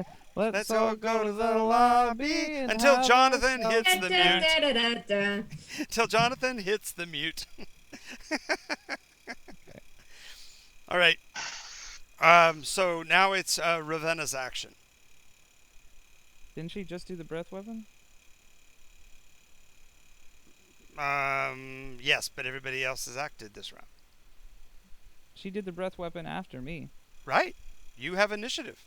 You're at the top of the top. Oh, I see what you're saying. At the top of the order. Still have Tomato gets to make his death save. Okay. 20. Wow. I'm gonna show you if you don't believe me. That- Yeah. Yeah, I'm gonna show on camera right now. That's fine. I'm amazed though. That's what I'm gonna show you. Okay, show me. Awesome. Nice. Oh, he gets back. Okay. She's at 0. Yep, he's out. Yep. So you stop dying literally. The two guys. Let's see. No, that's. Yeah. So now we're back to the top of the order. So it is Valaire's action. Yes. So I'm going to start off things nice and call down a Nimbus beam on her. Oh, lovely. Nice. So 2d10 and a Constitution saving throw. Oops, that's not a d10, that's a d20. Yeah, but I can just succeed that throw, can I? Well, you roll the dice. If you make the die roll, cool, and if not, then you can use the burn the automatic. Okay. That's silly, but okay. Let's go. I can only do it 3 times, so. 95. On No, 3d10. it's because no 2d10 because I rolled percentile. Nice. Okay, no, it's 9 plus 5 is 14. 14. Constitution saving throw. Yep. Did she I make? rolled a se- Did she make I the rolled a save? 7. Or okay, so therefore you burn the ability for 1. Is she Yeah, going to burn but it? I'm gonna succeed. Yeah, she succeeds at the save. Okay, so you That's one of take them. half as much. Right, so you take 7 points of damage. And you're still inbound. The beam is back there behind her someplace. You're keeping track of my hit points, right? You're keeping track of them? Yes. I am? Oh. Okay, I see how many I have. Okay, never mind. Yeah. We're good. Yeah, we're using the default.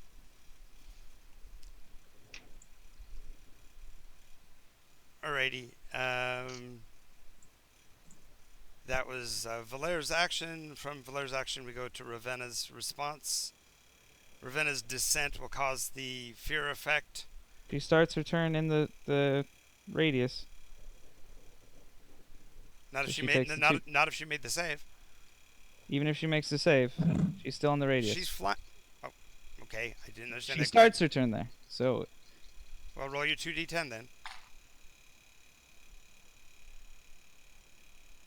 okay, that's 9 points. So you take 9 more points of damage. Okay.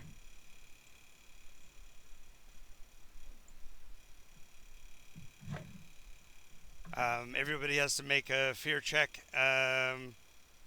It's The party a- is immune to fear except for Tomato, but Tomato is unconscious, so even though he's got 0 hit points, he's no longer dying, but he also has no hit points, so he's at 0. The two guys over him have to make their saving throws. Let's And they have to see. get at least a DC 16. Yep, let me see if they got lucky or not. First one, nat 1. Second one, almost 15, but his friend's fear must have been enough to demoralize him, so he runs away. So Tomato is laying up there by himself. Jack At has least he to. won't get finished off. You want me to roll for Jack, I'm guessing? Nope, no, because Jack would have been within 15 feet because he couldn't leap back out of the arena. He'd be barking at the bottom, looking up at you, but he'd be within the 15 feet of Valere, which means he's not afraid of the dragon.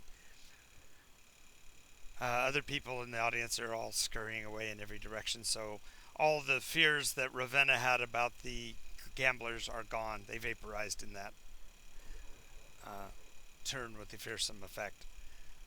So now you choose. Well, first of all, roll a 5 or a 6 to see if your breath weapon will recharge. You won't be able to use it this turn anyway, but you'll have it back for next if you do make it. I got a 1. Okay, so no breath weapon yet. Is she moving? She has to be. She's flying down towards you. I know. Just making sure that the movement is set. Yep, she has to come Yes, to I'm you. heading towards the ground. Well, she's got to. You got to head towards him specifically. You can drop. Yeah. You can drop directly in line with him if you want on the ground, or you can stay airborne and try to engage him in the air. While you're airborne. Or you can do a flying swoop. That will cause you to be moving away from him after that, and you'll get disadvantage.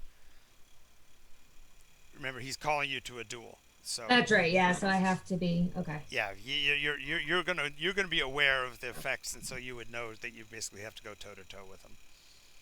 But you don't have to close with him. You can stay at the 30 And feet. I can use the layer effects, right? Yes. The 1 per turn. Yes.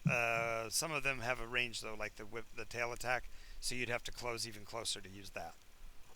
But the wing buffet you could use from here. Okay. But that burns 2 actions.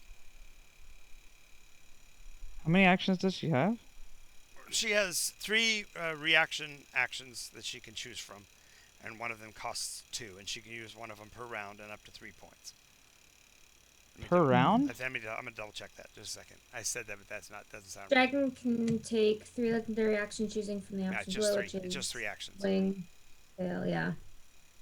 They respawn at the end of turn, but she's not gonna. I mean, at the end of the day. One thing to let you know is that Ravenna will depart if her hit points drop below 1/10 of what she starts with. Okay. So you'll know when to break. I mean, yeah, I'll get a disadvantage afterwards, but I'm gonna swoop down and do a multi-attack, which is 1 bite and 2 claws. Okay, so she's swinging by, and all of those attacks have to go against him unless you take a disadvantage on the die roll. Nope, they're all against him. Okay. Okay. So the bite is 11 to hit, and Yes, plus Doesn't 11 on hit. die roll. No, Oh. she's plus 11. That was just her modifier. She hasn't rolled yet. No. If so, that would be a 22, because 11 plus the 11 would be 22, but she hasn't rolled yet. so I rolled a 9. Okay, so that's a 20, and then the Miss. claw. 2 claw And then attacks. so two 20s. A 1, so one of the claws doesn't make it, and a 13. 13 plus 11 is 24. So 2, 24. not 22. So that meets my. That hits. So go ahead and roll damage for that That one. meets. Okay.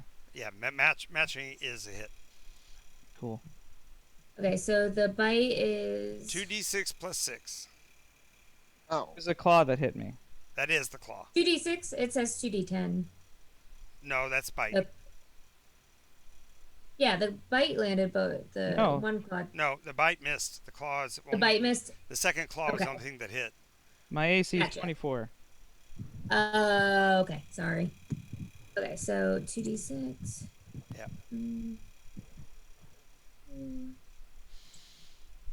So total of 5 plus 6 11 is damage. 11. That's very funny. The 11 comes back again. Plus her strength. Yep. No, that's including the plus 6 for her strength. Okay. So you take Okay. 11 slashing damage. Yeah. Just a swipe. Ouch. Okay, Xavier. Since he is distracted by Valero, can I possibly get a flank Of course you get a flank. That's exactly We what have, you do. don't we have the rings that give us Oh yeah, that's right. I forgot about flank that. whenever we're next to each other? Yes. Well, this party sticks together, damn it. Yeah, So I'm I'm sticking gonna- with you. So I'm gonna switch back to my sword. And Okay, in order to switch again, you'll drop the Oh. drop the bow, just so you know it's yeah, on the ground. yeah, You can't re-sling it and get the sword out at the same time. That's two yeah. item So I interactions. dropped the bow for the moment. Yep. Unless you had quick draw. That's Which he doesn't. yeah. And flank. Oh, flank gives me advantage. Okay, how do I show you guys this? Because I got 2 20s. That's believe you. Nice. We believe you. I No- believe That's a that. 20 and a confirmation. One more and she's dead. No. Roll it again. But he's got 2 times at the crit, so no, he's got 1 time at the crit. Let's go for it. Back it up. So Roll another I- 20 here and make Travis's day. Make I- my day. I roll this with advantage as well or no? No, just one No. dice roll on the second time. Well, sorry, Travis. That is a 2. So Damn it. So max damage with the sword, so that would be but the radiant is still random, so you have to roll for the. It's going to be the 10 for the sword plus your proficiency. I mean, plus your strength, and then plus the D10 for. So 2d8. It's 2d8 is its 2d8. flat damage. 1d8 regular, 1d8 radiant. And then plus 3, because it's currently a plus 3 weapon. Oh, what I was. Yeah. Let me clarify. The radiance is still variable. Only the weapon itself is maxed on a crit. Okay. So I it's. spend my own BP for him to do another. so 8, No. 9, 10, 11, 12, 13, and then the D8 radiant damage is 6. Oh, nice. So 19 points of damage to the dragon. Ow. Oh, lovely. Pissing her off. Okay, Mooncat. Okay.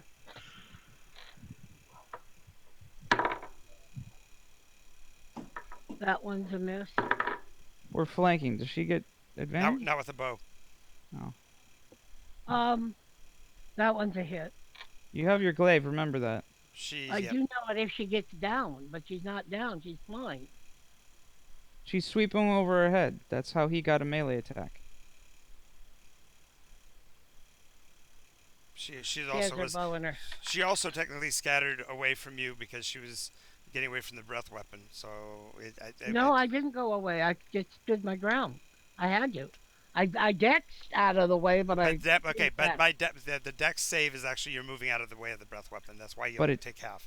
But it Yeah. doesn't actually move her any space. Right. She just hit the dirt. I get Yeah. that. I get that. Oh, anyway. Plus the glaive is a reach weapon. So if you wanted to, I'm just letting you know it's there. 8 plus 4.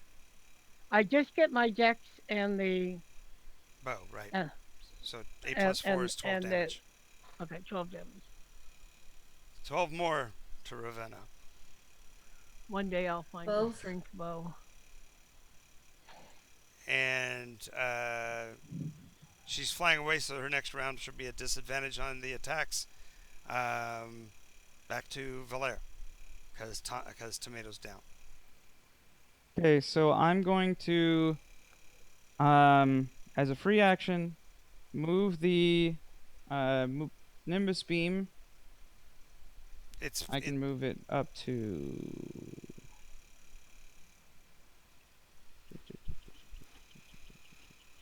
I have to look it up.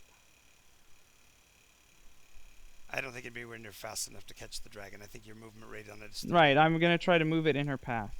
Yeah, She has to do wide swoops. Right. So at least get her once. No, because if you get her once, you get her twice. That's the way you've got it set No, up. only if she. She only got it twice because I casted it. When I cast it, it hits her, and if she starts or enters it, Gotcha. it hits her. Gotcha. It's only hits her twice if she stays there the whole time, Right. Mm-hmm. and it's only a trickle. So. Yeah. So I'm gonna move that into her path. Well, 30 feet. towards it from wherever you originally cast it, right? Right. So, So it's since I know moving. she has to come back towards me. So Right. I know that she has to swoop in this direction. So I move it at an angle, judging by the arc of her. An attempt to get to her, but okay. Right. And we're not playing on a map, so we can't do the mechanics of it. But yes. And it's up to moving 60 feet in any direction. Is it 60 feet? Yes. Okay. Okay. And then I'm going to use my breath weapon. You're gonna have to hold that till she closes because she's too far away at this point. It's a 60-foot line. Oh, you have a 60-foot line. Nice. Yeah. It's a Okay. light beam. Okay. Ouch. Ow. Okay, so You have a light breath weapon? Interesting. Yeah, he's a radiant. He's a prismatic dragon. that is, let's see, 18. Oops. Crap. Dropped one. I'll just roll the rest real quick. 18, 19, 20, 21, Make your save. DC is only what, 16? 14, 5, 26, 27, Yeah. 8, I only got a 4. Well, therefore you auto save or you take the damage. Your choice. 29. 39 points, and my save is an 18. Yeah, I'll save. Okay, she auto saves. That's her second So auto that's save. that's her third auto save. Second auto save. Second. Third. Second, she took the damage from your breath weapon, from your beam, the second one. Yes, but the first one she saved, and then she saved at the very beginning when I did the No, she Ah. failed because that's why No, she's she moving towards failed. you. She chose to fail it. Oh. Yeah, I didn't accept the first one, the dual Okay, so that's call. the second one then. That is correct. So half damage, what was it? 39. 39. So 19. 18, 19. 19. 19. 19. Ugh. Remember what she was going to break off at. So if you think it's going to put her into that damage range, you can. I give you the right to either withdraw or continue. Okay. So if you think that the next sweep is survivable, do it, and if not, break and flee. I think we'll be fine. I'm gonna do one more attack. All right. So After all, it's just a puny young dragon. okay, so passing, yeah. So now you got to pass through the beam another time, if you want to continue the attack. Okay. So you get to make the save against that, but you're going to take half damage even if you save. So roll that. 14.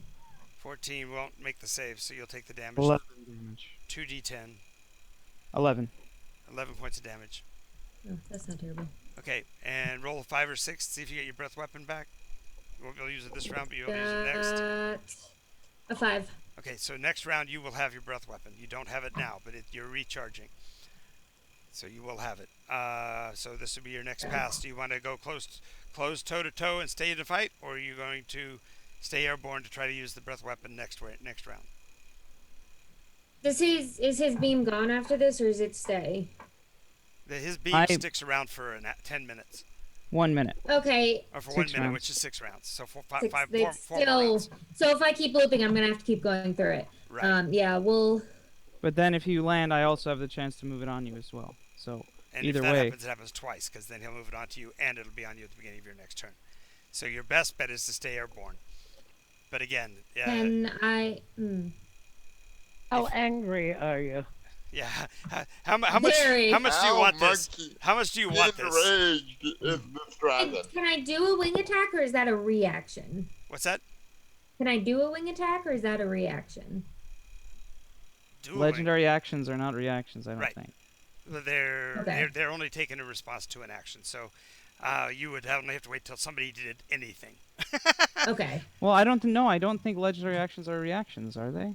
No, they can't be. It says I because- can only do it at the end of another creature's turn, so I think they are. Yeah. Oh. Okay. Yeah, The way legendary yeah. action- We'll read the specifics of it to you. That way it makes more sense. Wrong page. A dragon can take up to 3 legendary actions, choosing one from the options below. Only one legendary action will be used at a time, and only at the end of another creature's turn. Spent Turn. legendary Okay, actions are yeah. regained at the start of each turn, so you can use the same one 3 times. or you can use the wing attack once. And then like one of the others. Right. Okay. So, if you want to get the 4th attack in, you'd stay around and use the tail. And since it's technically at the end of his round, you'd be able to use it this round.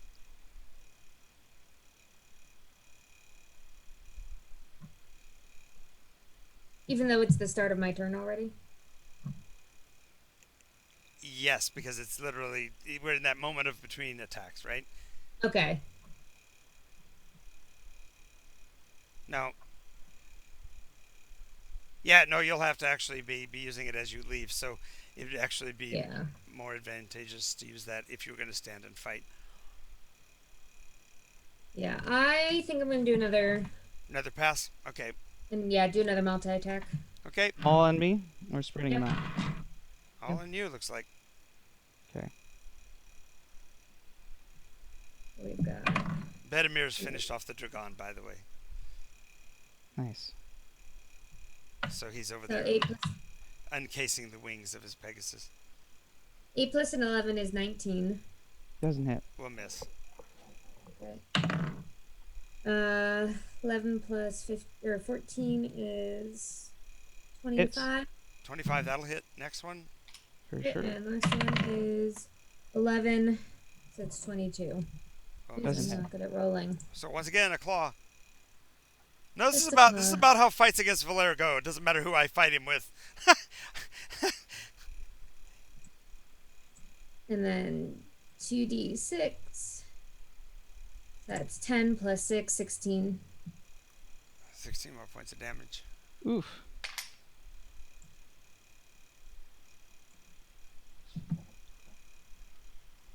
Oh, but you also have the tail attack is not considered a legendary action. Those are additional. So you get a tail attack as well.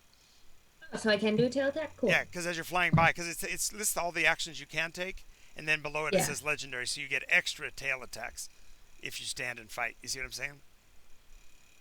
Yes. Okay, so go ahead And with this swoop, we don't get attack of opportunities or anything, right? Right. Okay. But they can use the proper weapons for range, so she can use her glaive this round. Mm-hmm. So could I and sunbeam yes, him? and you still could use your sword, or you could even go to the sunbeam if you wanted.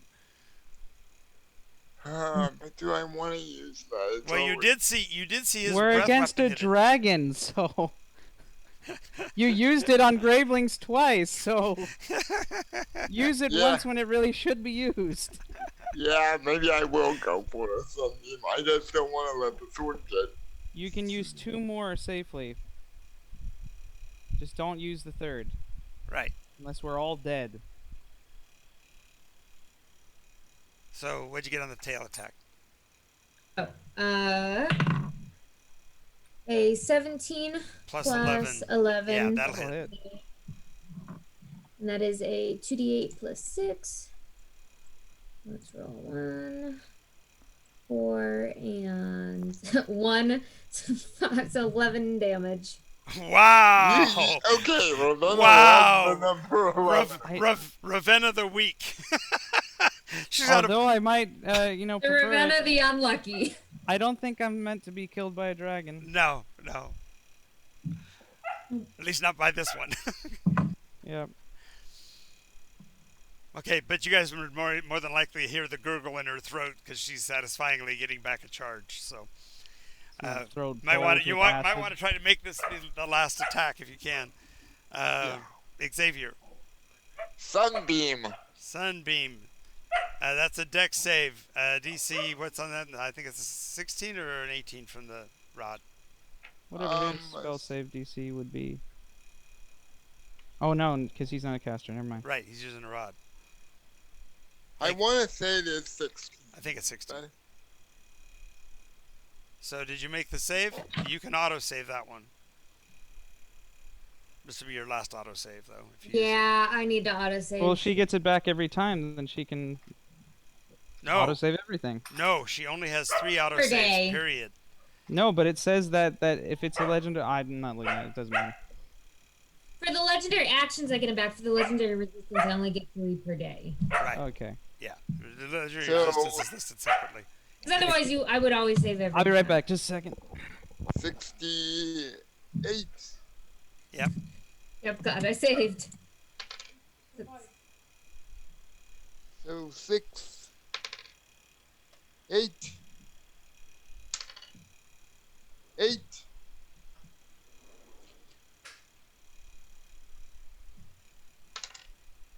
Yes, Asgard 27. Force. They're facing off against Ravenna, a black dragon, and our guest our guest viewer Olivia is playing the role of Ravenna and doing what she can to take them down.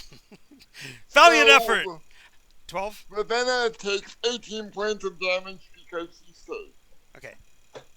That's the half? Okay. Yeah, Phew. it would have been 36, but you said so. Good thing.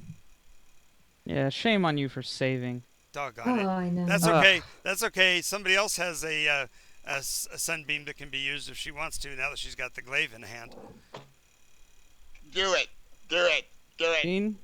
With the glaive in hand, she Unleash a Right. sunbeam from it, or you can hit it with the. yeah, no, I'm gonna use a sunbeam. Here we go. Wait, hers isn't a sunbeam. Oh, it's not a sunbeam. No, it's just +2. Brilliant. She gets Brilliant. an extra D8 of D-rated flame. Yeah, that's right. Of radiant damage. Yep. So go ahead and roll the hit.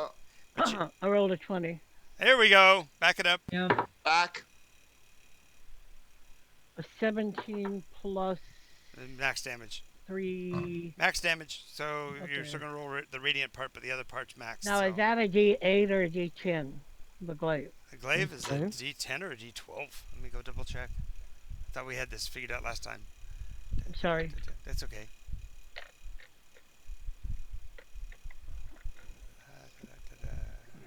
I might have it written down. I thought it was written down on the list, but maybe not. So I went over last time that everyone should have written down what they got. That's what it always goes that way. So glaive +5. I think you're currently at a +4. Yeah. Brilliant. D10 max. So 10 hit points Plus a D8. plus a D8. Mm-hmm. Okay. So 10 plus your strength. Yes, I know. What's your strength modifier? 2. Okay, so 12 plus Brilliant. 12 plus the D8. Okay. I rolled a 9 plus a 5. No, you only had to roll once, Gene, because you Oh, already no, have the D8. right.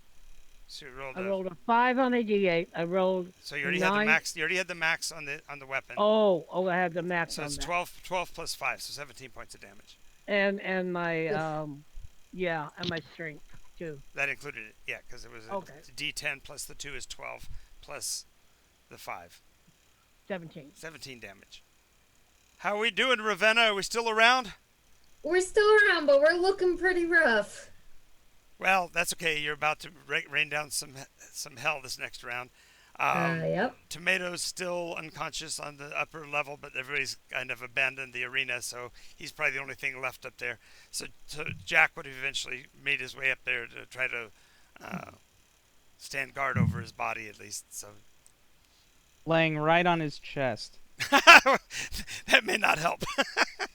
That's what they do. Since she just attacked me, can I do a wing attack against her now?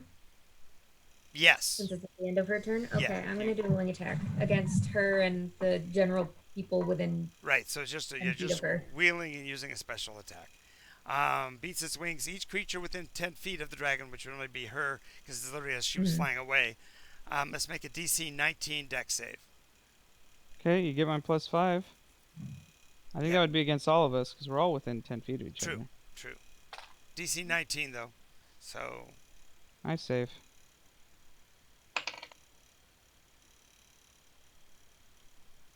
What type of save is it? Dex. So I have a question, John. Yeah.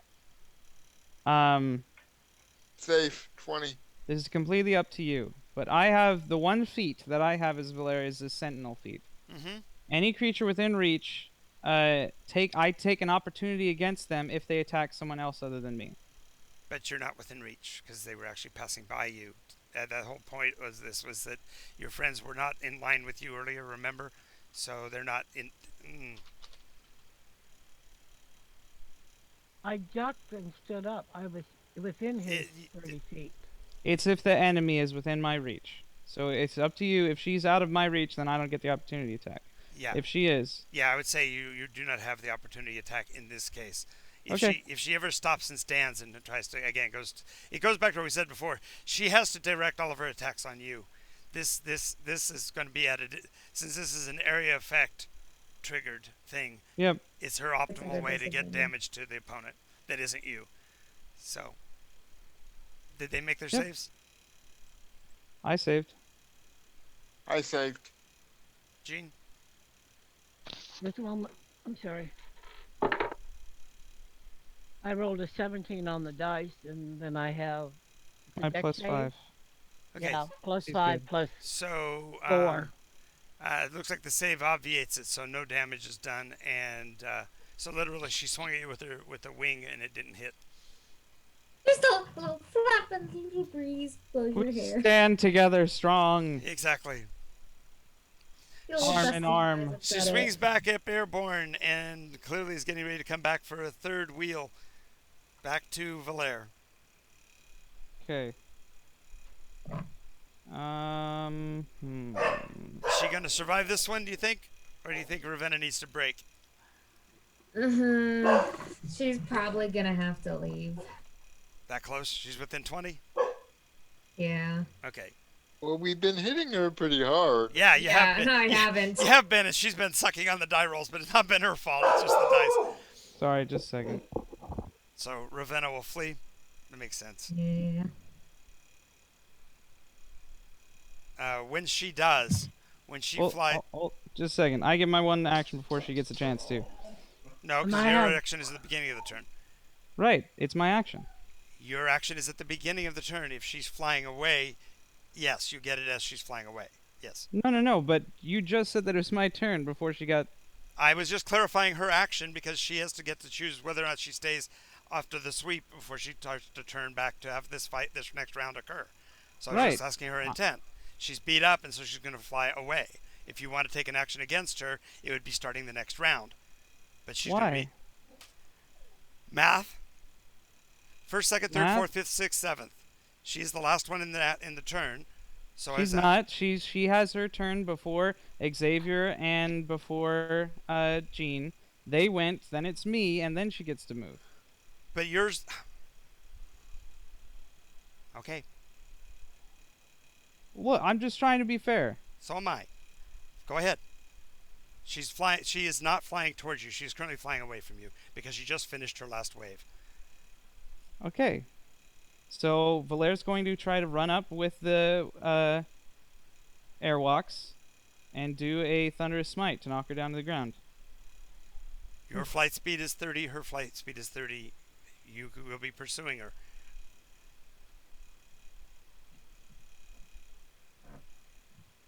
Okay.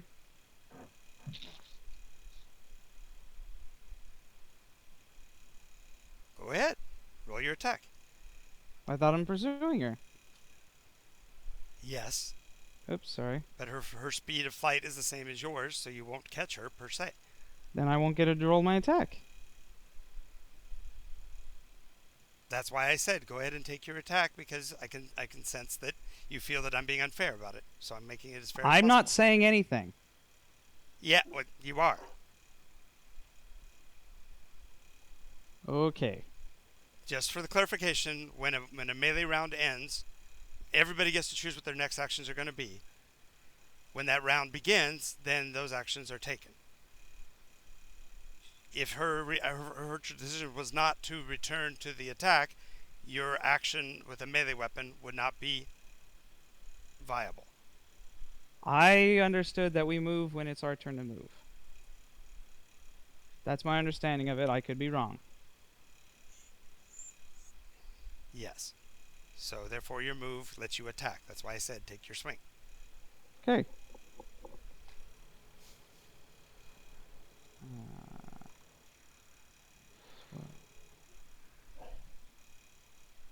Does a 23 hit? Yes. Okay. Where is Thunder Smite? So she has to make a strength save. And, 46. 11. 12.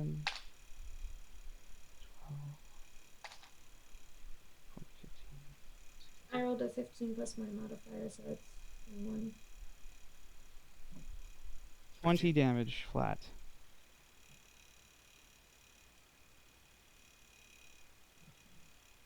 Your saving throw strength would be at a +6. You rolled a 17. 15. 15 That's plus a 6 21. 21. She passes. Okay.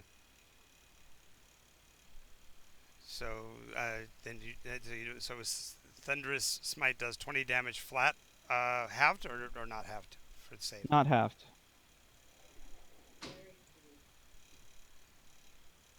Okay, so you took the 20 damage. Is she dead yet? Just about. Okay, if she's not dead yet, she does get her action, and you did just suffer an action, so you can also use your legendary. But your only target now is Valere, who's brought you down beneath him. So he's the only target you've got.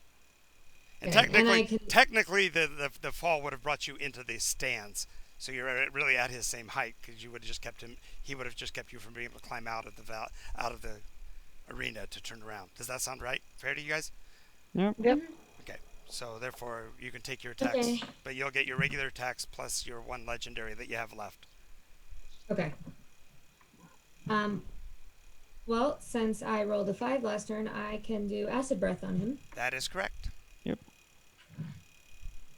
So, and since the line from where he is, he flew away from his group. So each of the party members should roll a 6-sided. On a 1, 2, or a 1 or a 2, they're in line with the blast, and on a 4, 3, 4, 5, 6, they're not online. Okay. Okay, I'm gonna. Well, Xavier is down. You rolled a 1, huh? Yeah. Gene, did you I roll? rolled a 5. Okay, so you're out What's of that?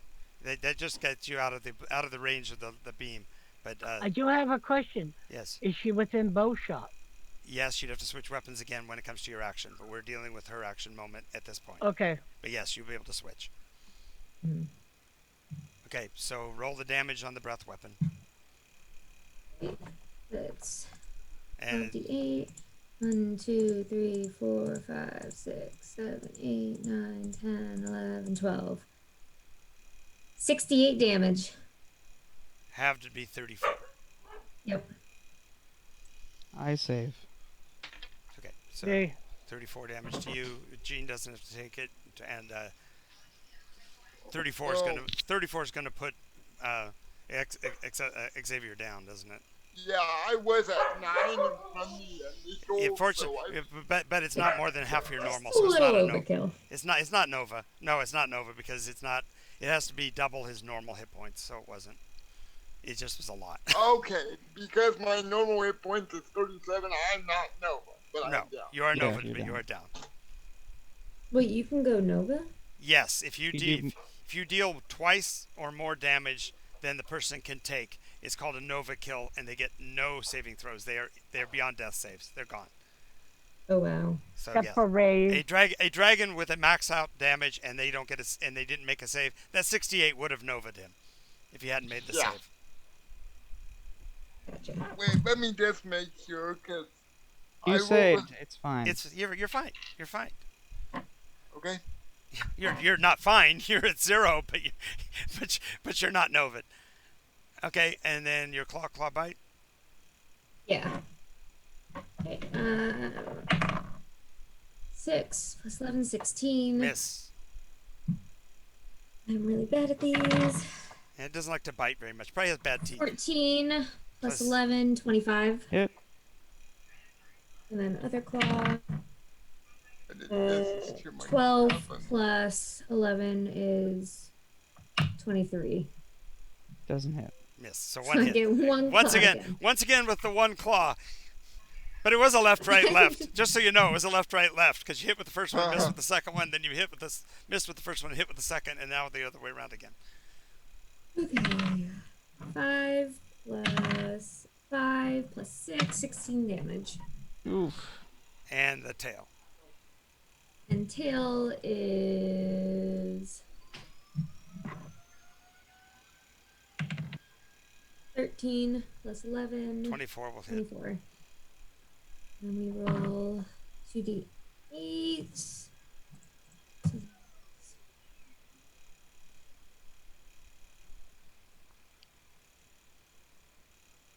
Two. 13 damage plus 6, 19. Ooh. Okay. And now it is death save for Xavier. Okay, one fail because I rolled a 7. Okay, that's one fail. thought Gene, it action, wasn't- bow, 2 shots.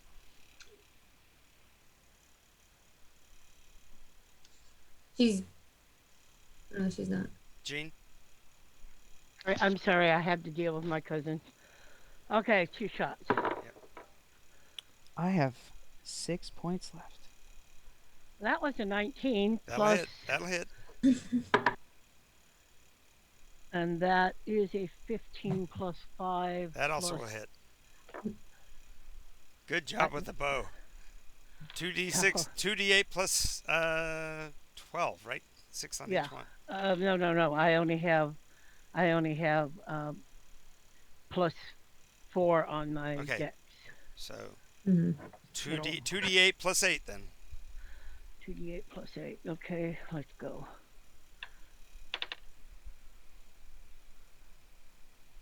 Okay, that is a 7. And that one is a 6. 13 plus 8 is 21 points of damage. Yep. How are we doing? And the Shadow Stalker lets loose an arrow and fells the dragon. Yes! Yes! The dragon goes down. With a loud thud, and then just dust coming up as the dragon lays motionless in the stands, taking up half the area. Nice. Dust is still rising. It's in the background you hear Bedimir, "I am the champion!" as he's jumped on board his horse. It's like All of this to save a horse. The Mooncat is flat out towards Xavier. Okay. You get to him. I got to make one more death save before you get to him. Okay. Do not roll 1, do not roll 1, do not roll 1. Okay, it wasn't a 1, thank you. But it was But a I fail. did fail. Okay. You get there just as he's going, "Leave me. It's over. Leave me. It's no good." She hits him with a cure, like wounds or cure wounds, whatever it is that that a ranger has. It's a D8 plus 1. I could have had D8. Oh, Xavier, you get a total of 8 points back. Wow, maxed Okay. out. There you go. Pretty close to maxed out. Not quite max, but good enough. Have to keep you on your feet. He's got more health points than I do for once. That's never happened. That's never happened. And Tomato's still down.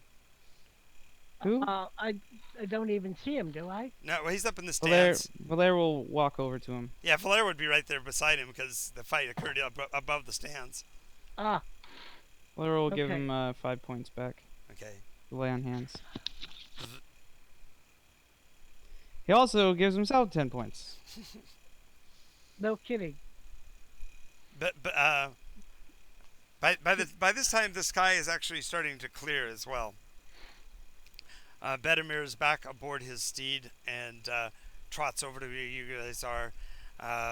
You can see how well trained Paragor is because he rides to you in that side walking stance that's so clever in the movies where the horse kind of walks sideways. Yes, it is. It's called a side That step. horse has nerves of steel. Yes. Yeah. No, it's called a side step or Yep. a passage. Yes. No, not a passage. It's a side step. Anyway, as it sidesteps over to you, he looks down at you and says, down at Valera, which is really not looking down, but almost eye to eye, says, "Are you well, my friend?" Oh, I'll survive. I owe you a debt. He puts his forearm out to shake hands. That arm shake that knights want to do. Valer takes his whole arm in his hand. Yeah, and he says, when you need the ranks of the Peregrine will be yours to serve. Aye, thank you. And he rears back on Perigor and takes flight. As he flies up, the sky clears, and the clouds lift, and the place you see slowly fades into misty ruins. It's like time passes extremely quickly, and the stands that were natural wood are now decayed down to just bare remains. Valer picks up Tomato and Jack so they don't fall. Right. The stone pillars that supported it all remain, but the internals of the arena fall to nothing, and the tower Wood behind rot. Wood rot. yeah, the tower behind also darkens and becomes more deeply gray rather than the dark black of the moistened stone. Oh, And it is I think as soon as we recover, we examine the 3:55. So Oh. I'm stating it at this point. We are pledging to do the experience award and everything at the beginning of next session, because there's also going to be loot to be distributed, because there is indeed material here. Right. So, So- yeah. But the storm is gone. Yes. The storm was dissipated when Perigor was returned to the Bedimir. So She was the one holding this place, I think. yes, Ravenna returned to wherever she was from. Well, she died. Oh, that's right. She died. That's right. You killed her. She clearly went back to where she was from. Back to hell. We'll see her again. Yes. The Alrighty. depths of the earth. We are at 4 o'clock, so we are done with the session. To our viewers, thank you for paying attention with us. And Asgard Force wanted to know: did a player character actually die? 2 No. characters went into death saves, and both of them were revived. Oh, most. One of them by a natural 20, and the other by the touch of an ally. So there we go. Thank you again. We'll see you all next time. Thank you to our special guest Olivia, who played Ravenna today. Thank you for that Yay! experience. And you got to play a character and die and still be kind of a hero. There we go. Goodie, bye. Bye, everybody.